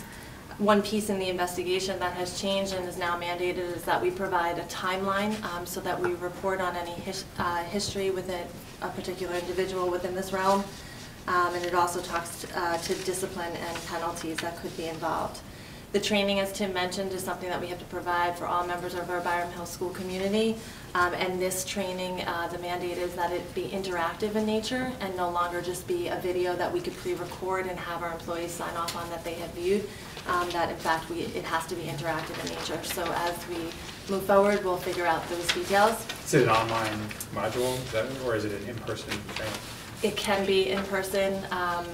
It can be anyone coming in and doing kind of like a FaceTime or Skype kind of video, but it has to be where that particular trainer is interacting with the audience, and that the audience can ask questions live. And then the third piece finally is the actual complaint form, which is new to the policy and mandated. This is self-explanatory. As you'll see, it just encourages us to gather all information that we can in writing. However, anyone who is bringing a complaint forward can also speak to us verbally. We encourage it to be in writing, but we would honor anything that comes to us verbally as well. And again, I think it just guides us in terms of the process of making sure that we have, the names of witnesses, any and all information that would be helpful in determining whether or not sexual harassment has in fact occurred. So if there's any questions about it, we can certainly answer them, or the policy committee can, but we've been combing through it, we've been going over it several times, we've been checking and double checking some of the information in it, because it was a pretty detailed policy, complicated, and we want to make sure we're doing it due diligence and taking it seriously. On the form itself, on the bottom where it says instructions, and it just says that you must follow the district sexual harassment prevention policy, what is that referring back to 0110? Do you know? Is that which document is it? Yes. Because I guess there's no document that's technically titled that, so I wonder if we just want to. Yep. It's a good point. It's a good thing to point out. That's a good point. It should say that the policy and the regulation. Yeah. And refer to it by number. Yeah, by number. Right. Thank you. Doesn't matter how many times you look at these. There's a lot of detail in there. Yeah. Where do you need to see it again? Next week? We'll look at it. Next week. It's just the first read. Right. Yeah, it's just the first. On the board, right. Should you make a motion to adopt this? Yes, sorry. Okay. We spent hours, so go ahead. Yeah, you can, as much time as you can probably spend days on this. Yeah. I ask for a motion to approve the first read of the policies that we just discussed, and I should list them out just to make sure if I find my, go back to my sheet. First read on 0110, 0110R, and 0110E. So make the motion. Second. All in favor? All right. How do we cut out? Okay, thank you. Thank you. We'll be talking about it again. Thank you. Yeah. And Tim and John. Thank you. Okay, so with that, we go to school start and end times. School start and end time. So for the public, it's important to know that I already introduced to the board in one of our prior meetings information from the American Academy of Pediatrics and the American Medical Association on school start times, recommendations for school start times, and student sleep at the middle school and high school level. There was a lot of talk of, circadian rhythms and when kids can actually fall asleep and when their peak sleep time is. So knowing and trusting the research of the American Academy of Pediatrics and American Medical Association, we ventured to consider that and say, well,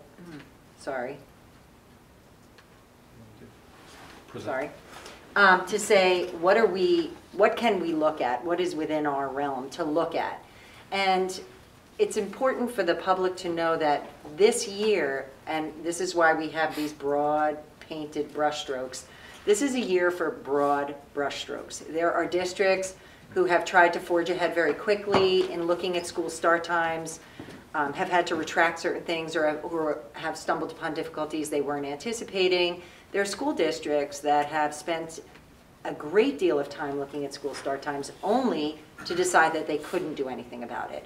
So without taking a complete rush into this, the first year of this for me is really information sharing with the board on what are the research professionals saying, and then should we make some kind of change in this school district, let's take a fledgling attempt at looking at some options and how that might affect us. So a Board of Education goal, you can't get rid of this, right, Tim? You can minimize it. Don't take cancel, but minimize. I don't have any kind of... Right up there, that little thingy. Oh. Now it might take you out of presentation. No. It's good. So the Board of Education goal under Excellence in Teaching and Learning, the board did say that they will explore school start times, and it did do that, Tim. It took me out of the... There's a way to come up. Try That's to all right. present again, and that might work. Yeah. Oh, yeah. So for phase 2, what I'd like to present to the board tonight is what's happening regarding school changing start times in tri-state area schools, who has changed start times, and for people who may or may not have changed these start times for districts, what districts am I looking at as a superintendent to model?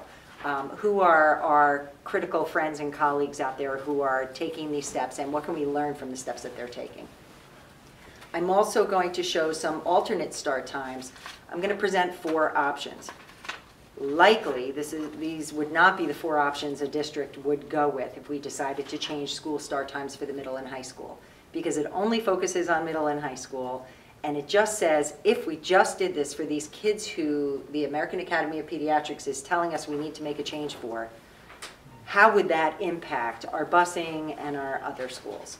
So today I'm going to be looking at busing implications, the schedules, the needs, and when I say preliminary cost estimates, I'm not putting dollars on this, I'm putting bus values on this to give you a sense. So here we have changed school start times for New York, Connecticut, and New Jersey.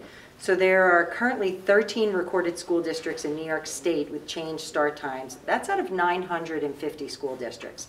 There are 6 in Connecticut and 2 in New Jersey. And that was this year? Yeah. Locally, Dobbs Ferry made a change in 15-16. We had Greenberg making a change, and Nanuet. Some have transportation, some do not, so that also changes. Why is it important to look at this? Because despite moving evidence for this need to change school start times, not too many people are doing it, and fewer, if you look at the start times of these schools, are actually starting close to 8:30. Arguably, I think there are 8 here who are starting close to 8:30. And Mike, to help you, I put links to all of the sources on here in case you should want to read those. The hot off the presses, because West Point just did a survey, they just literally got the survey results, and there were over 50 districts that actually responded, which is unbelievable, given that it's just Westchester Putnam. They said that 4 high schools were 8:30 or later out of the 50 plus, so obviously not that many. The median high school start time was 7:53. Right. The 65% of boards had discussed the topic of school start times. 25% of those surveyed. Of and those how many surveys, were surveyed? 50 plus it was like districts 54 in Westchester and Putnam. 54 surveyed and 50 responded? Yeah, it was Wow. almost, they got That's responses great. Yeah, all that's across the great. board. That's very 25% of respondents have moved the start times somewhat later. That could mean 10 minutes, it could mean, they were Right. not clear. And then 81% were interested in exploring more about moving. Right. So, And if you look at high school start times in Rockland and Westchester, I highlighted the schools that are actually starting at 8 o'clock or later. And these did not necessarily change their start times. These are existing start times for many of these schools. You seem to be right there. Yeah. So why is it important to look at this? It's important to note that this is not as easy, and I say this for the public's edification. It's not that easy to change your school start times, and not everyone has been able to do that. I do have a couple of schools that I've been looking at and watching and modeling, and I wanted to show you some information on them. Ridgefield, Connecticut spent a great deal of time looking into their school start times. If you go to their website, they have a very elaborate, I can show you here. They had a very elaborate process for school start times project. They had research studies, project timelines, strategic planning committees, steering committees, and then they attached their invoices to their, which I thought was really forward. transparent. Very transparent, and in the process, they spent they had a very concerted effort toward this. However, in the beginning of December, at a board meeting, they discovered that you can't just move middle school, high school start times, that this impacted some elementary schools, and that the cost was going to be about $2.7 million. So at that point, the board decided that despite the fact that they had made a decision that they would change school start times by 2019-20, they rescinded. They did not amend, but they rescinded that decision. And I show you that after a considerable amount of work. Now, they also had, were switching superintendents during that time period, but I really applaud the deep dive exercises they took to try to make that happen for their students. Too bad they didn't think it through. I think they did. Well, I think they did. That's the process you have to do. The point is, even after all that, they still wanted to do it, but they weren't able to implement it. well, what Yeah. did they figure out was gonna cost them $2 million? After they voted to do it, they did an economic impact. They voted that they were going to make it a goal to change school start times. Yeah, that, they were Yeah. changing. That's Yeah. They did the work then. So Katona is another school that I continue to watch, and they have a very different situation where their middle school starts very, very late, and they're just trying to adjust the middle school and the high school. It also would be affecting their elementary schools. Their superintendent and I have been good critical friends in this process. And what they chose to do after starting to look at this as a board is actually spend the time on a transportation consultant to look into this a little more deeply and get back to them. And that I applaud very much. They're still in the process of unfolding what that information will look like. But Andrew Selesnik and I have been talking very closely about the value of having that transportation analyst in the district. And then we have Greenwich. A good reason to watch Greenwich is that they changed their start time in 2017-18 to 8:30 for the high school and 8 o'clock for the middle school. Since then, they had some issues surrounding not only, and this was reported to me from people in the community, they had some issues with transportation. They had some issues with extracurricular after-school activities for sports. So there wasn't enough time for students and coaches who might be teachers to leave school and get to sports on time. What the board recently did because of this is they created, at the end of their instructional day, what they now call opportunity block. So this is a time for remediation or enrichment. But in essence, they shrunk their instructional time, right? So consider if we took the last period out of the day at the high school and collapsed all of the other periods time-wise, that is allowing them to compensate for the issues that they experience. And once again, that brings me back to Katona. I'm not sure what Greenwich did regarding transportation consultants, but it brings me back to Katona's approach, which I think is one to model. And the next step today is just to take a broad look at our transportation. So consultant might come along and present very different information about how this is going to affect routes. I am not a transportation expert, so I can't look at our current routing system and say, well, if I combine this route and that route, you know, I can save the district money. But there are some people after transportation consultants who do change school start times and find that they have an actual transportation savings, because they've looked at efficiencies the way they haven't looked at it before. So I thought it was good for the board and the public to know a little bit about our current bus routing system. In the transportation world, they speak in terms of routes and trips. So in parentheses, you'll see we have in the morning 22 different routes in district. There can be multiple buses going through that route to pick up for the same school or different schools throughout the day. So we'll have 61 trips in the morning and 68 in the afternoon. This is important because we have trips that are either 2-tiered or 3-tiered. So a bus driver may pick up high school and middle school kids in the first tier. If that run is finished early enough, that same driver goes and does a Wampus run, and that is finished early enough for that driver to do a Coleman Hill run. That's called a triple tier. Some of our drivers only do a double tier because perhaps it's a farther distance, and by the time they bring those kids to the middle school and the high school, they're not available in time for a Wampus run.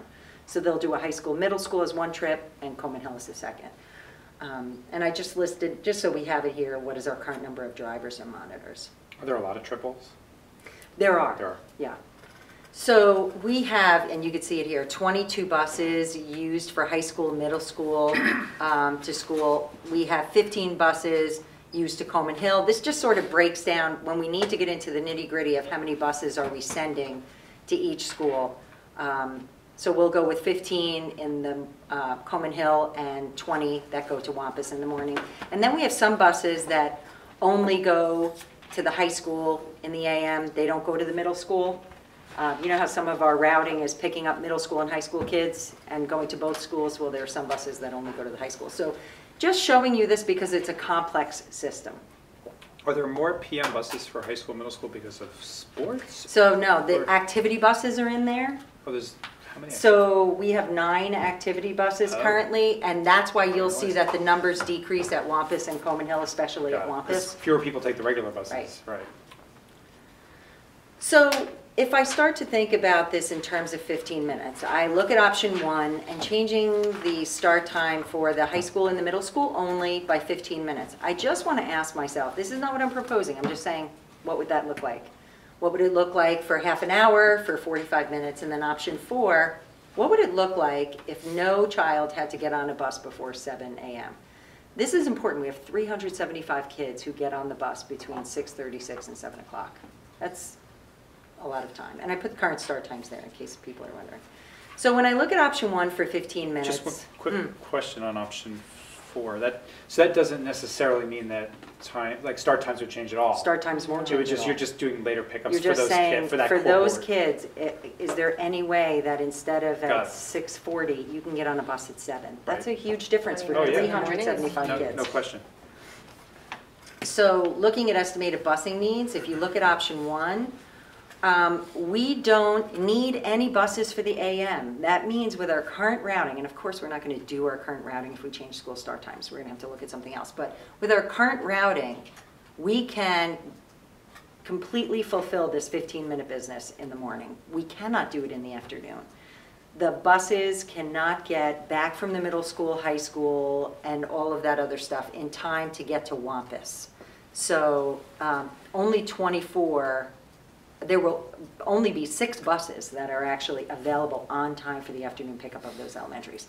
Why am I showing you this? Because 15 minutes means something has to happen to the start and end times of those elementary schools, or we're coming up with 24 buses and drivers, which is obviously impractical. When you get to option 2, I'm showing this because 2 and 3 really show the complexity. You would need an additional, 14 buses wouldn't make it in time for Wampus in the morning. And then no buses would be available for the elementaries in time in the afternoon if you moved it a half an hour. Half an hour is very difficult, and you're going to see when I do phase 3 and we start to look at athletics, it is really difficult to try to start these the middle and high school a half an hour later than they currently Without are. moving the other Without moving the other two and without greatly impacting our extracurricular program. And option 3, obviously, is that much worse. And option 4, knowing 370 students need transportation now, what does that mean for our current bus routes? How many buses would we have to add? Would we be combining buses?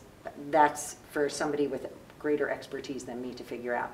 But we could look to move the school start time of 370 middle school and high school students. That's a lot of students. Not the school start time, you look to. I mean, Move the get on pickup the bus time, the time. pickup time. Get on the bus Yeah. time. Time to wake up. Just Yeah. go back to 1 second to option 1. So it's 24 or 30 buses needed if there's no change in In the end elementary. times at the elementary schools. But theoretically, if you change the elementary school time, then maybe, but then you also have to look back at the morning to make sure that doesn't, I don't know, well, I guess that would be not causing. The any mornings are problem. fine. It would be fine in the morning also. it's just- If it's fine in the morning now, it would be fine in the morning if we moved their start time Right, 'cause 15 it's minutes even later. Yeah. Yeah, but I mean, it's important to see that.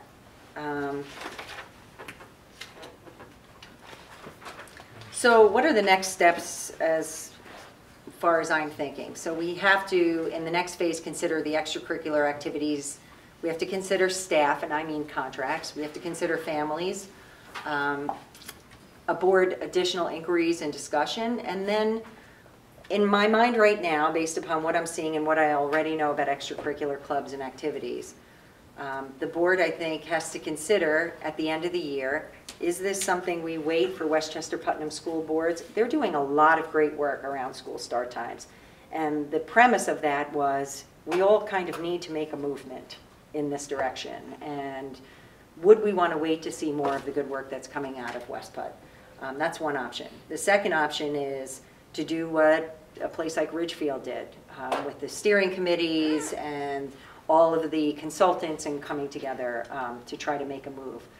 Or more of inclined with what I'm thinking is really start to look at transportation consultants.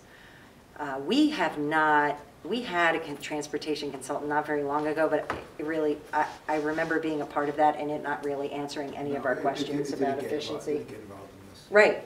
So just taking a quick moment as a board to consider whether a transportation consultant and looking what we currently have, how can what we currently have become more efficient, number one, because I don't think that those efficiencies have been looked at ever.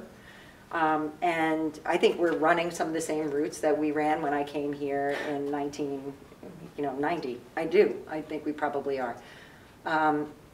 And also to look at if we wanted to delay the school start time at the high school and middle school level, what matrix, what configuration can you give us to help us with that? That would be my next. And I would say the consultant could probably potentially help implement something for those group 4 people that For the don't have to wait on. kids, exactly, We could, exactly. we could Right. potentially help those people. That's a great point. So Without really making looking a at decision on start three times. purposes for a transportation Yeah. consultant. Would they also look at out-of-district busing too? That would be great, let's see if that's efficient too. Right. I know That it's I not- have to say, I've had a lot of oversight. We're pretty efficient about the out-of-district. I mean, we are having kids who have to go to meeting points to catch buses to go to out-of-district placements. Has the board decided, and maybe we have we decided to see this process to the end? No. No, I think what we just, Well, go ahead, what? all right, I hear that, I hear a unanimous no, that's fine. So at what point do we decide whether to keep going? I mean, I see. After I show athletics. I see these steps, and I don't see anywhere on this next step saying, board, stop, consider, do we wish to pursue? Because this is your time, this is our time, this is economics, and I want to make sure that there's a consensus of the board to proceed with this. So I think where we Since left. this is no, board action. Yeah. Sure, and I think where we left off last time, and we can always have a discussion to make sure everybody's still comfortable with the I process. think we had consensus around exploring this to this level, and I think where it stops and we make a decision, I'm not so sure I'm clear on that, but I think there's enough energy around the benefits to our children in evaluating this in a thorough enough fashion to say, hey, at least we gave it a good, we gave it a good shot. I don't dispute that, but I think we should have a good idea as to where that is. And we should have a good idea as to what point we want to tell the superintendent, okay, we've gotten here, do we want to take the next step? I mean, because otherwise this is really a board goal. I believe we discussed this at the retreat. It and is a this board was something goal. we did, this Yeah. was a board goal, and we discussed at the retreat, and we did say we were going to do all these preliminary steps. We were going to check with Westput. Westput has been bringing us tremendous information. Dobbs Ferry is very successful. They don't have busing, they're more central. So we need to hear back from these 50 some odd districts who have given us information. They're also hiring experts. So there are some more steps that I believe at the retreat we said we were going to go. And that's been And jump. communicated to the district, so I think we are committed to seeing this. really, to seeing this investigation. To what, at what point? So we go through phase three. Phase three, And we right. get And then the you rest make a of the decision. information, because I think Okay. those are the rest of the critical pieces of data, I think, that we need to understand. Then at that point, after we hear phase three, unless ultimately, Jen, you decide that there's more information that we need to know, but assuming that you think that that's everything, and it's kind of everything that we had on our list at the beginning of the process, then that's the natural inflection point to have, I think, a discussion, to say, okay, where do we go from here? Do we end it? Do we decide to do a transportation evaluation, which is a potential option? Or do we go into the next phase, like we kind of talked about initially, of forming a steering committee and a more very thorough and costly, but thorough process to think this through because of all the implications that we know about. And that's probably the natural point, I guess, to have that discussion, as long as everybody's still comfortable with that. Sort of like step two, maybe, is where that ends up being, right? Mhm. Yeah. Yeah. So after the. And then if you yeah. look at number 3, Ira, I think what you might be thinking is, Jen, are you telling me I just have 3 choices? But that's not what I'm saying at all. I'm saying you could consider a steering committee, a transportation consultant, you could wait for Westput, and I could certainly put on there that the board could decide not to move ahead with it. Which is really why I showed Ridgefield, just to show that even after the steering committee and all of that intense work that they did, they retracted that. It's... Yeah, it kind of reminds me of, this is many years ago, when they did that language here in their district. There was a whole committee that looked into bringing in Right. other languages, right? That all that work that was done, and then ultimately was decided to keep what we had. Right. Right. Well, we're talking about bringing Chinese, Yeah. combining with Katona. Right. And I think as long as, we Yeah, yeah, we understand, did. you look We did. at 15 minutes, 15 minutes is the equivalent of 45 hours of sleep for a kid. So it's worth looking at, whether or not we feel that as a district financially we can afford that It kind of certainly change hasn't been or looked at before. culture. It has the virtue of not having been tried. Yeah, And that's I true. definitely feel like, I know Westput is doing all this wonderful work, which is great. but Yes. I mean, my gut instinct says don't wait, because our situation isn't like everybody else's anyway. I couldn't It agree with you isn't. more. I think that there's a work being done because this is of interest to many different districts, but everyone has their own issues. Some are already at 8 o'clock and maybe won't move till 8:30 because it's too dramatic, and others may have, No other busing. issues that we don't need, that we don't even know about. So I think that we just have to move forward with our own analysis and then make the decisions in the best interest of our students. And the benefit of the West. No, and that's not taxpayers. true. And tax. But That's right. Yeah, no, of course. But the other benefit of the Westput work is that if there's a mass of schools that change, then it just makes the athletics a little bit easier. Absolutely. That's Right. the Athletics are a big deal. so. But that On could analysis of this determine the nature. timing. It is. Now, of when Dobbs we Ferry do it. hasn't had any We still have issues to with make their a athletics decision about according to whether or not their to But do they're it. more board and centrally superintendent, but located they also and are a little bit busing. centrally They don't located. have the type of district we have in terms of transportation either. They don't transport No, I'm saying middle for and high school. athletics. For athletics. I think that's, I mean, tying this with a review of the transportation process, I think it has to make sense at this point too. And I'm no logistics expert, but you have technological innovations like Uber that, this is changing pretty quick, like to the extent of transportation consultants or someone else, maybe, because those start times, depending on traffic loads, like there's a bunch of dynamics that come into play that we may not realize. And I think without ample expertise in this space, we could be spinning our wheels for quite a while too. And so though there's a cost associated with that, we may come to a quicker decision on cutting this off sooner or pursuing it with better expertise. I mean, that's my thought around it. But I would just my tend to 2 agree, cents. I would tend to agree with that. Let's see.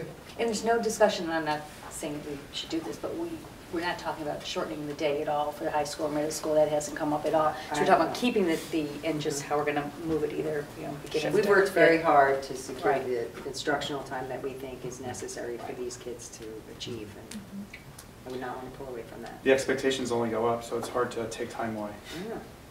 Well, I also think we That's have, true. because these meetings are available, we have to be clear with the community every step of the way as to what is being discussed, the stage of the discussion, what's being promised, what's not being promised, if anything's being promised, because these type of discussions have a way of morphing on their own, and expectations start to be developed, so we have to be careful of that. When is phase 3? When would we think that would? 2 meetings from now, so Oh, okay. March. Do you know where Tona is on their process with the transportation consultant, out of curiosity? Yes, Are they, in process they with are it? North in the of process Mount of sharing that information with the board, I believe, at the end of this week. They have a meeting. Huh. So it'd be interesting to know whether they ended up, Mhm. not that their situation's the same as ours, but. Andrew Selesnik found You know it the president very of the Tona? informative. Yep. You should call him Yeah. or her up, talk Yep. to them, see what you get some, I think that'll be a helpful conversation. Yep. You might find some Do we insight know that what you the- wouldn't know. No, you're What right. the costs Yeah. involved with the consultant though? No, and they have a very different situation than we do because their middle school kids go to school so late. So they're really looking, at the time, the board was looking to see what would happen if we moved middle school toward a more reasonable time and moved high school a little bit out. And they have a multiple elementary schools, so they're a much more Never looked at this. complicated system than we have. It's certainly a case of first Yeah. impression, as we lawyers like to say. I don't know. At least here, The ball. at least Right. here on Byram Hills, Right. not elsewhere. So until phase 3, some things to think about. Thank you for Thank doing you. all that. Appreciate it. Troublemaker. 45 hours of sleep is worth the trouble. Yeah, it is. I'll take 20 minutes. Really? Exhausted. It Please. does. It does, so you Let me 10 get up minutes sometime or whatever. after Yeah. 6. If you add it up over a 5:30. number of days. like 10 45 hours. I know, but does that matter if we didn't get it all in one night? That was my question the other, last Well, it is time. linear, You can't meaning make that, it like up, they yeah. say You 8:30, can't, but I it's, mean- but 8 is So better it's than like 7:45. Over my whole life, it's hundreds of thousands of hours. You can't make up I'm sleep. not gonna feel much actually. better. You can make up sleep, right? Yeah. It's No, you scientific. can't make it Yeah. up. I can, but can't make it I don't think generally you can. Yeah. I can sleep for 12 hours. Huh? But no, you can't make up sleep, so Right. it's really night to night. Right. Next. Also, the performance of the children will be better with extra sleep. Something to keep looking at. They spend more time on the internet, over there. It's Instagram. It's the interweb. That's been Interweb, researched yeah, at least, that we know. We should shut down the power grid at 9 o'clock. We need electromagnetic, So well loved in this town by every. dome Everybody comes likes a over good our power way. outage. Oh, yeah. an electromagnetic pulse in North Council. Yeah. Speaking of early. Yeah, no. Lights out at Ending board 9. meetings at 9 o'clock, Mike. All right. Yeah, that's What too. else we got? This is a great topic, actually. I love this topic. This is my favorite topic, given the look of the calendar, so. Yes. Go ahead. We're going to turn it over to Gina. We have our district calendar tonight. That's good news. So keeping in mind that the state mandates, we have 180 days that our students need to come, and 183 is what is proposed again in this calendar. As you'll see, we have an early Labor Day again this fall. Our students will return on September 3rd. And their very last day of school will be quite late on June 26th, 2020. So with that, it gave us a little room to support a 2-week holiday break in December, winter recess. Still, however, making sure that we have the 187 days for faculty as well. There's 4 superintendent conference days that are built in, 2 in August as usual, and then 1 in March and 1 in November, and 183 days total for our students. It still allows us to keep our February and April breaks, And also we're keeping in mind that not only do we need to fulfill the mandate of 180 school days for our students, we also have to make sure that they receive 990 hours of school time as well. So we're keeping track of that, and the next step, if adopted, when adopted, we'll start the process of making sure we're putting our district calendar together with all the details in terms of concerts and moving up days and ceremonial activities. But something we do know that we can share with parents is we've been listening to parents who say, why can't the superintendent conference days be on a Friday?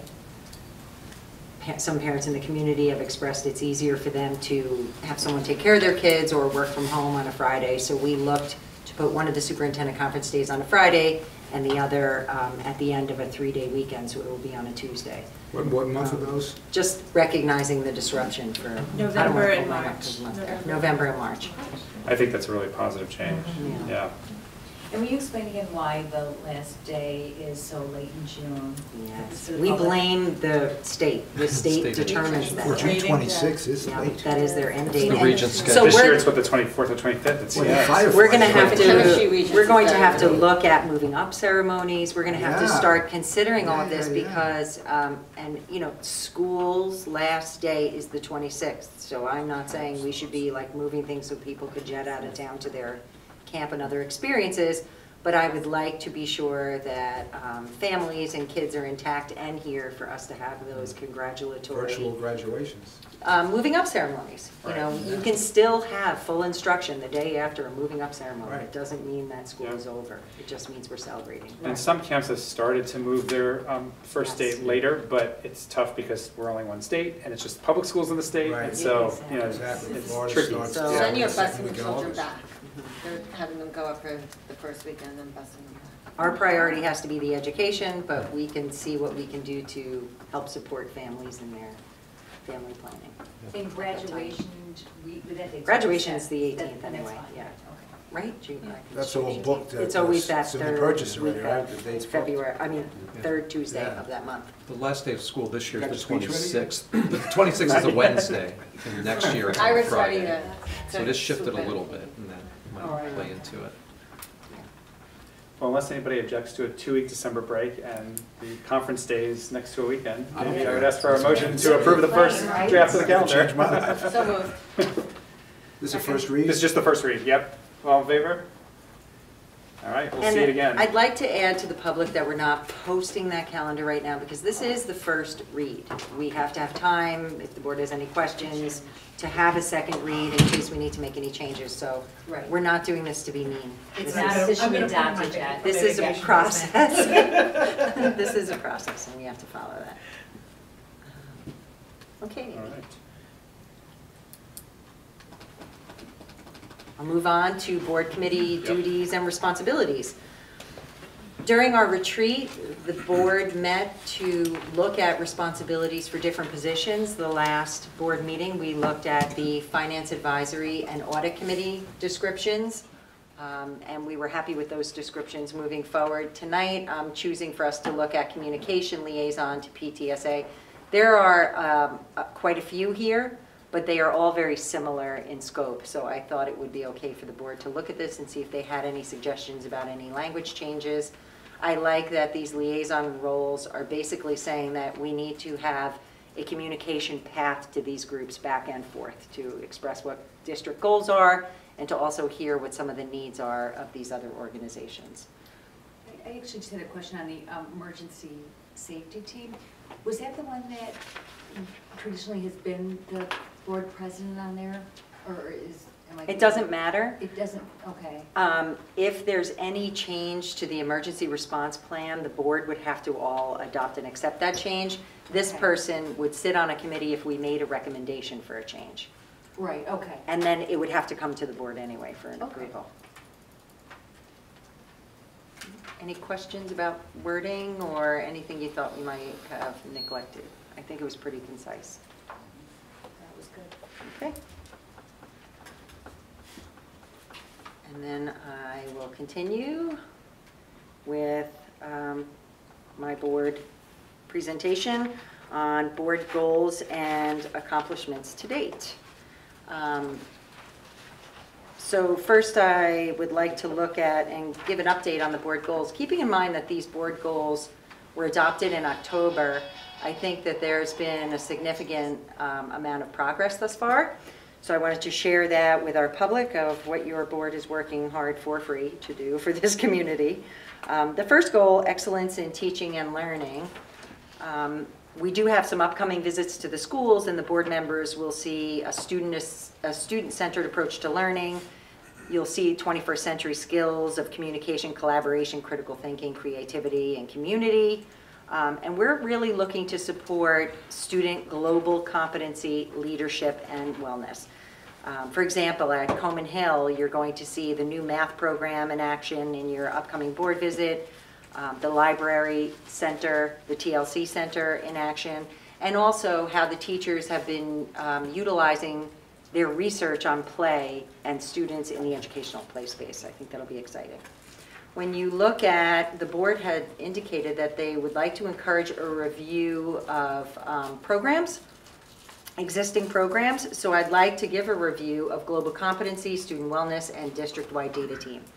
So for global competency and leadership, we're in year 2 of the Global Scholars Program, as you know. And this is really Tim and his work.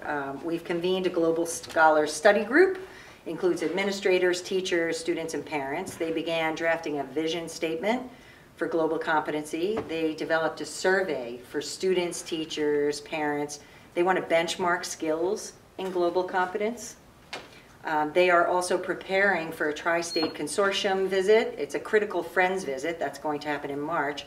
And this is where critical friends have been selected from other schools to come and give us good feedback on our global competence initiative. We will have a curriculum conversation with Global Scholars teachers in February to hear more about progress in the high school course.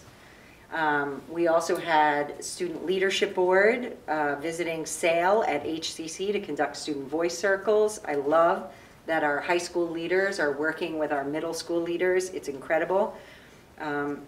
Ruben Torres, a teacher at the high school who's really been instrumental in the student leadership program, he continues to expand this work. He's introducing new content, new skill development. Tim and I have had the opportunity to work with him with students in groups up here, ways to engage students in discussions about serious issues facing them today, current events, which are serious issues today, race, gender equality, a lot of other topics that kids are not always comfortable talking about. And also for global competency and leadership, we've really looked at the 8th grade capstone project. That's in year 2. Students just finished their elevator speeches, their pitches, and they're going to begin to develop their project ideas. So I think the board's done a lot with global competency. Moving on to student wellness, quite a bit.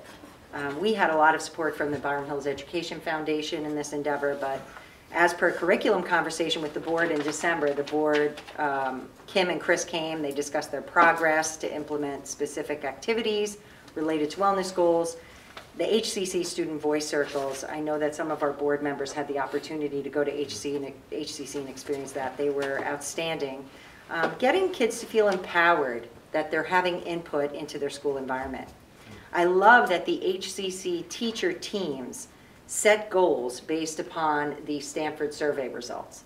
And they said, well, we are going to have different initiatives that address wellness by team and follow through with that through the course of the year. It might be like problem-based learning or new homework strategies. So that support of the wellness initiative is resulting in teachers who are spending time looking at homework and looking at problem-based learning. The high school continues their discussions about grading, assessment, and homework. We have some teachers who are implementing standards-based grading.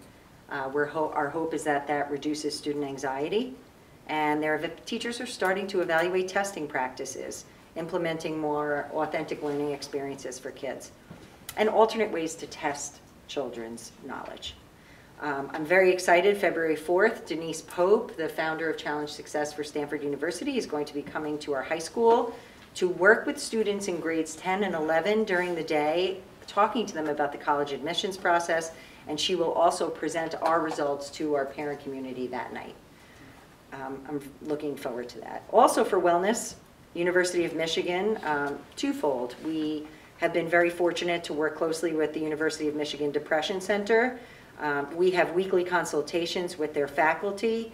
They provide CBT training for district personnel, and we are sending a team of 8 to their college campus conference on March 14th and 15th.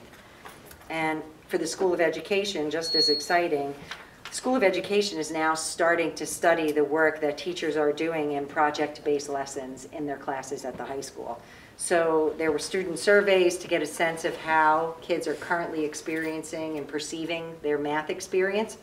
And then the professional development with the teachers coming from University of Michigan will help them to implement project-based lessons in their units. This is a lot of work in the past 2 months, just from these 2 alone. 3 teachers and a chair person were trained on place-based learning. That's really where you're learning to do things in different locations throughout your school campuses. We had a specialist come from Michigan to a department meeting, describe projects and studies to the teachers. In October, we sent the consent forms. In November, students were surveyed and interviewed. And in December, 4 teachers actually piloted project-based learning units in their lessons. That was after their training and collaboration. And then we have remote training that continues to happen thereafter. The other piece was the board will explore school start times, which we are actively doing. And then for district-wide data team, this is an area as a district we know that we're evolving slowly with, but as far as analyzing that data, but we've made quite a bit of progress considering that our data dashboard was put into place over the summer. So specific data loaded is in there already, New York State ELA Math and Science, specific years, grade K dial screenings, these are reading screenings, and guided reading results are in there for K through 5, amongst other things. So now we are to the point where we have several training sessions with the data team on the use of the data dashboard. State testing, as much as we can, has been imported, and also local data. So we have to consider what ways are we using this dashboard, and that is why this group of educators is getting together under Tim's leadership and Andrew to say, what do we want to analyze with this data moving forward? So we are making good progress, working with elementary schools to identify and import additional data systems, and also really looking at this for our IST process, which is our instructional support team. So you will be able to look at particular students and their data during a time where they need some instructional support, and you need to be able to analyze that child based upon their data. So we're still working toward that. For fiscal accountability and communications, for the budget study, as I said before, our Finance Advisory Committee has been tremendous in developing a timeline. We have topics that will be covered annually. We're looking to refine and review that 5-year fiscal trend analysis, projections, and the CAP plan for maintenance and improvement projects. And also review these pending tax certs and pilots. We have a Finance Advisory Committee meeting schedule with very deliberate things that we'll be looking at as a committee during that time. Thank you, Kelly. And enrollment study, I covered in depth at our last meeting. Per pupil cost review, this is something that we have to continually look at. Once the report is released at the end of January, we can review it and identify a little bit better the factors that may be causing changes for per pupil costs. And an efficiency review. So Kelly, how long have you been here? About 2 months. Yeah, about 2 months. So during that time, we've started to look at what are the areas and departments that we want to have an efficiency review of over the next 2 years. Kelly and I have been talking about first taking a deep dive into transportation, followed by fine arts and athletics, and then continuing into special education.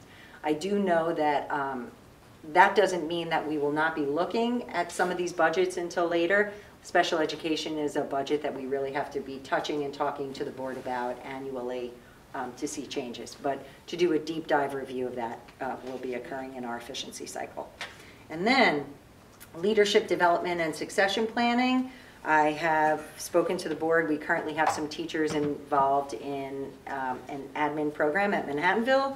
I recommended 2 teachers yesterday to the FSLA program through Bank Street and Putnam Northern Westchester BOCES. And I expressed to some members of the board, I met with Fordham University this morning and some local superintendents to talk about what we can do to support programs for administrators in Westchester County. And we had great discussions about what content is necessary for them and really the time that is needed in the schools for these people during internships. So I'm excited about the way that that is going to go. Educational reform and advocacy. We can look at the Lower Hudson Education Coalition and any other outlet, whether it's WestPUD or Superintendent Study Group, is going to tell us people are looking at regional cost.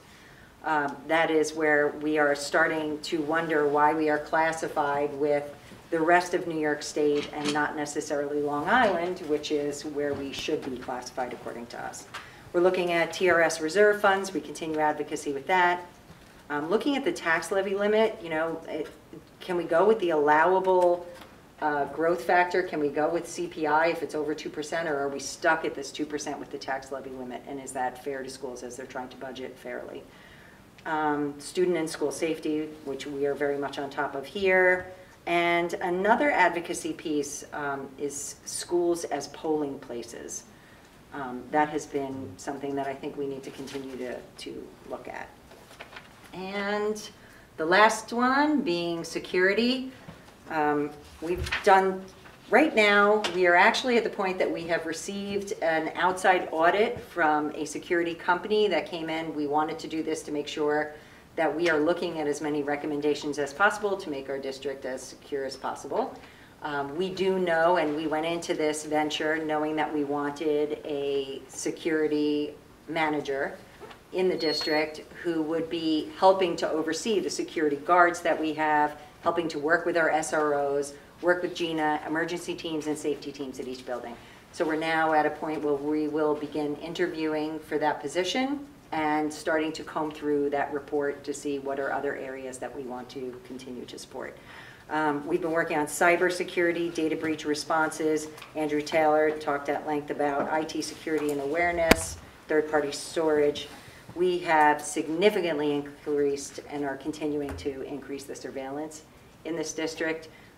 It's important that we know that somebody is sitting at a computer and can see that a fox is in the playground. I mean, it's something as simple as that. We just need to have better eyes on our property to protect our children. The addition of an SRO this year was very helpful. Now we have 2.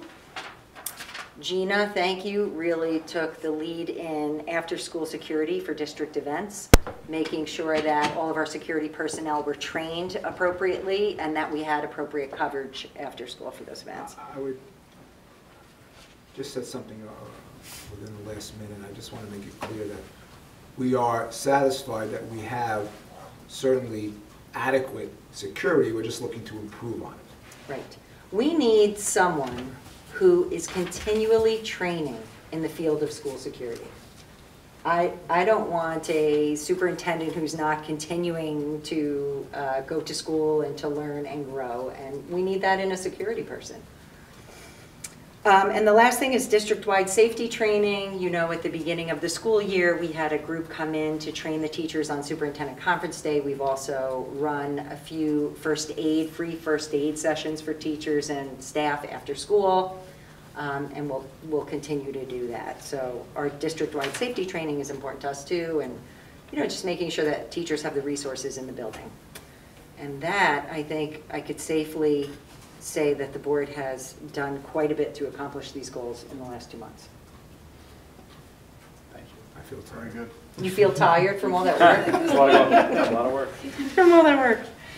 Great. And then the only other thing I have for I like to end on those really great student highlights. So we had 7 Regeneron scholars. Unbelievable. It really is fantastic. That is absolutely unbelievable. So I want to congratulate Samantha Abruzzi, Alan Chang, Rachel Chernoff, Jonah Schwam, Alessandra Colella, Ethan Jacobs, and Brent Perlman. And I don't know if those students are ever going to have as fantastic of an of an experience as they had that day in science research. Awesome. I looked and it was better than a wedding. I mean, it was unbelievable, their emotions, they were just, they were really overwhelmed. That's fantastic. Yes, it was fantastic. Congratulations to Dr. Matthews and Yes. Mrs. Yeah. Wald Ms. and Greenwald and What a Mrs. program. Salamone. I mean, they really champion these students. They do. If I can add, that it really speaks to the district K-12, and that it's everyone's work, K-12, and the cohesion of our curriculum that sets those kids up to be able to do that research as well. But just statistically, this is such an outlier to have second. And these two, and the other two students who were the finalists, 2 out of 12 out of the whole country. Yeah. The The neuroscience, that's Yeah, it's unbelievable. Isn't it? Who could believe that? High-power stuff. It's fantastic. So, yeah, and it all starts at that kindergarten age, and I have to thank my kindergarten friends in Elise Vader and Ms. Devery's class, Ms. White's class, and Ms. Harris's class. They presented the district office with a gift, which was the handprint of every one of the kindergarten students in that class. A gift from the class of 2031, which is going to hang in the district office. Don't go there, please. It will hang in the district Please. office just outside of this room, and we love that your handprint is on this district for forever. So thank you for that gift to us. It is fantastic. Got to extend out that long-range plan for the 2025, right? That's right. Can I do it again for the Byron Hills Education Foundation auction? Yeah. That's right. right. That's great. Cool. And that is all I have. Any other staff reports? Yes. Oh, who's next? Who's next? Just briefly, I want to update you, as you heard Peggy speak tonight about working on improvements in systems at Wampus. One area we've been working together on is on our academic intervention services. I reported to the board in the summary of our assessment data over the years. We've had inconsistent data at Wampus with ups and downs, and I think a high leverage area is working on identifying the students who need services that are falling below proficiency and making sure we have a very consistent, supportive process in place to give academic intervention services to those students. To remind the board, academic intervention is required by the state for students falling below proficiency, as identified on the state test.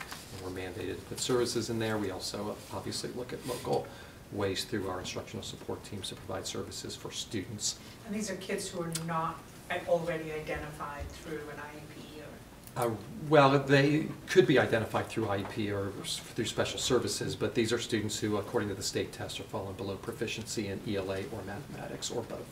And so with streamlining the services, what we were finding is that we were identifying those students and having services for them, but the communication mechanisms between the support teachers and the classroom teachers weren't strong, and to the parents. So one thing that parents will be receiving by the end of this month are going to be a mid-year progress report for any student receiving academic intervention services. And then also they're going to be receiving feedback at the end of the year. We're going to build in 2 additional reporting processes that are separate from the report cards, that any student receiving academic intervention services will receive these progress reports to the families. That's also then allowing us to identify what we do on the progress reports is we have the targeted skill. So based on areas that they've shown weakness in based on the state test, we look at their targeted skill, and then the support teacher writes a summary of how that student is doing based on the intervention and the progress monitoring. That helps communication with the classroom teacher as well, so it's streamlining that communication method. So there's conversation between the support teacher and the classroom teacher, and then parents are receiving that update as well. And that's only at Wampus that's happening? That's happening at Wampus. What we're doing is aligning the processes with the middle school process. So they do reporting processes as well, and this is trying to streamline that. So now we'll have a consistent process for giving the communication process between families and schools from 3rd grade through 8th grade. So that's going to be a tightened up of the system. So we're happy to see that happening. One more thing to report on that I just read in the paper this morning was a little bit of the headline is debate over opt-outs at Reps at Regents meeting. So it looks like that's coming up again at the recent Regents meeting. And I think it was some educators from Long Island that are still very angry with the Board of Regents for, they're still strongly advocating separating the school ratings, with teachers with the testing. Because it's coming up again because of APPR coming up again. And because of APPR coming up and because of ESSA reporting, it's still including right. that in the new model. While Yeah. the state, I think, has done some improvements in how they're factoring the opt-outs in, the 95% participation rate, they're trying to minimize the impact, it's still an impact. It's still an impact, right. And so they're mad about it, and they're still trying to push back on that. So I'm a little nervous that's going to be coming up again. We did see our numbers go way down, and to me, whether parents make that decision or not, I'm not so concerned about. I just want consistent data on our students so that we can help our students achieve. And that's the thing that, I just think is getting lost in the debate here. Could we partner with the PTSA like we have done in the past, and not tell people which way to go, Yep. but at least educate them on why these tests are, what they're used for and why they're given, and obviously let the community make their own choice. But maybe we could partner with the PTSA and get some messages out. Right, so what I've done last year was give them sort of a summary sheet, and they disseminated that and tried to do some communications around that, and we have worked closely with them, and we'll continue to do that. A couple of years ago, there was a round table that many parents came to. That was the advocacy, there was an advocacy. Yeah, That was during the height of That the came out of opt-out. advocacy. Right, there was at that point. Yeah. That was when I think things I were don't know really that enough has heightened. changed to warrant a table of. Not a table, but maybe the PTSA can at least just educate on what so. this is. I bring it up as a way to I think we need to keep our ears to the ground and hear if that's buzzing again in our community, and continue to educate parents about what we do with state tests, what the meaning of state tests are, and how we use the data. Mhm. And we try to minimize its impact on teacher. It is in the evaluation. We can't control that piece, but we advocate for feedback that is ongoing through our observation process. This is definitely going to be a focus over the It next is. 6 to 12 months of the Yes, Lower it is. Education, or Lower Right. Hudson Education Coalition, Right. the superintendents and the school board association. It's a big topic. The moratorium was Question. supposed to end this year. They've extended it a year because they're still trying to figure out the new results. We have 2 members from Southern BOCES are on different committees, on these APPR review committees, and they've been reporting regularly, and I'm working with them on that to make sure that our voice is heard from the region. Thank you. Anything else, Kelly? Okay. Board reports, I think the only thing. Foundation. Oh, right, foundation meeting that we attended, which was excellent as usual. They are having a really good year, and they continue to look at things to fund, and nothing else I think to report at this point, but that's all positive. And then Who's there's up a, next? Do you know who's next? I think me. We have a, It was Ira on the schedule, but I think I said I was gonna go, so February meeting. You're going to February? February 9th. there is a grant review committee meeting on February 27th at 7:30. If any board member could attend, let me know. February 27th. It's out of the cycle. It's February 27th at 7:30 when they do the grant review. I will check my calendar. Okay. I'll have Janine send an email. Yeah, That'd be Perfect. good. That'd be great. I'd be happy to go to another meeting just to the extent that I missed the last meeting, so happy to. Scott We missed the covered. January. So Does maybe- that mean you're just taking it, No, Mike? Scott covered. What? Scott? Scott I'm covered sorry? marathon reserves. Yeah, I'm happy to. Okay, try I'll and send get you a back in note. that Mhm. Schedule, so. I could be back up if you Okay. Great, and the only other thing I Might go have is around. there are a couple of upcoming West Pilot events. There's a January 31st event, which is to network with other board members in the county about specific issues at each table, and they're all issues that we care about, and they're definitely salient issues. And then in February, there'll be a meeting with all the legislators. Our whole delegation, including, hopefully, we'll get the Senate Majority Leader, we hope, and the head of the Education Committee, because they're both from our region. So if anybody's interested in going to that, you're welcome to attend. It's always an informative and good event, and you really get one-on-one time, or not one-on-one, but 5-on-1 time with various legislators. That's all I got. Anybody else have anything? Yep, we had such a success last year with the outreach to the preschool community in making them feel more involved in the district and more connected to the district right before budget season. Budget votes, by having that principal coffee specifically dedicated at Coleman Hill, but specifically dedicated to those preschool parents to teach them about Coleman Hill and what to expect and allay some of their anxieties. And it was a huge success last year, so we're gonna do it again this year, and it's scheduled for April 3rd, I think is the date.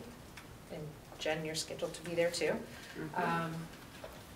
And we're hoping for another big success, especially based on word of mouth. I think a lot of people after the fact last year said, oh, if I'd realized that was what it was, I thought it was, I think there was some confusion about whether or not there was overlap between that and the orientations that Mary Beth does. So we're going to work to clarify that there isn't overlap. I'm going to communicate to the SOS teams so they'll educate them and maybe hand out flyers or somehow communicate to the people coming to SOS about the breakfast. And We can also reach out to the preschools, like we did last Yep. year. Right. Yeah, you did a great job of that last year. It's nice for parents to feel welcomed to the district in Yeah. that way. Yeah. Anybody else have anything? I just want to say, like, I feel like you guys have taken that committee, which has been a committee forever, and now finally made it into what it should be. So, well done. It's a welcome. Yeah. They feel very welcome. And they see you in town and they're like, where are you at the club? Yeah. They feel very welcome. Excellent. All right, on to communications, of which I'm not aware of any. Anybody else? I just have one thought, just listening to Mayor's report, which is terrific. Maybe we need to do a similar outreach to the empty nesters.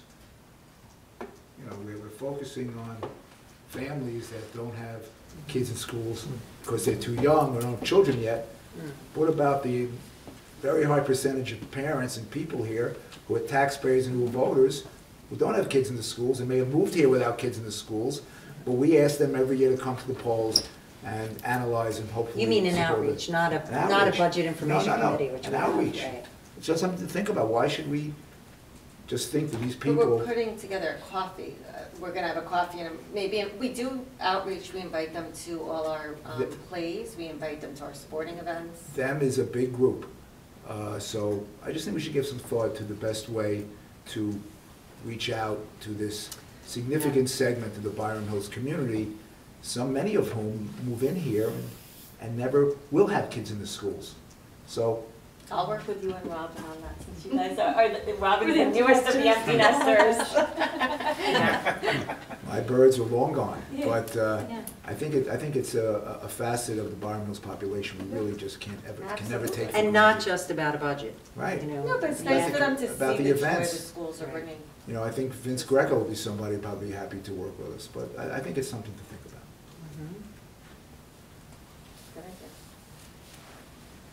All right. On to the minutes. Anybody have any questions, comments? I have one very small edit in 12.1.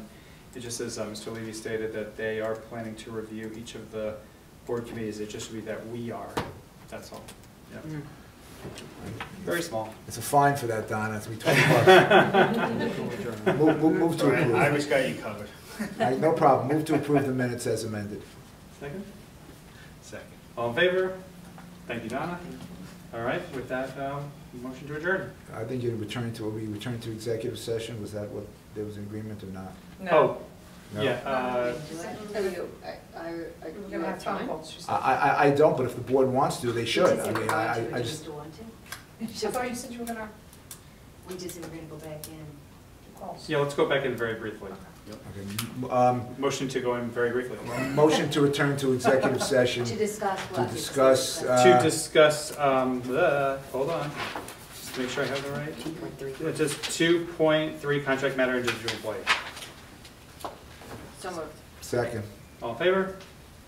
Okay. Don't forget to mark the time we actually adjourn. That's be part of the minutes, Ah, right? good Yeah. point. Well, she wants to email Yeah. it to you? And then, yeah, you can let me know the next day, that would be great. Sure. Okay.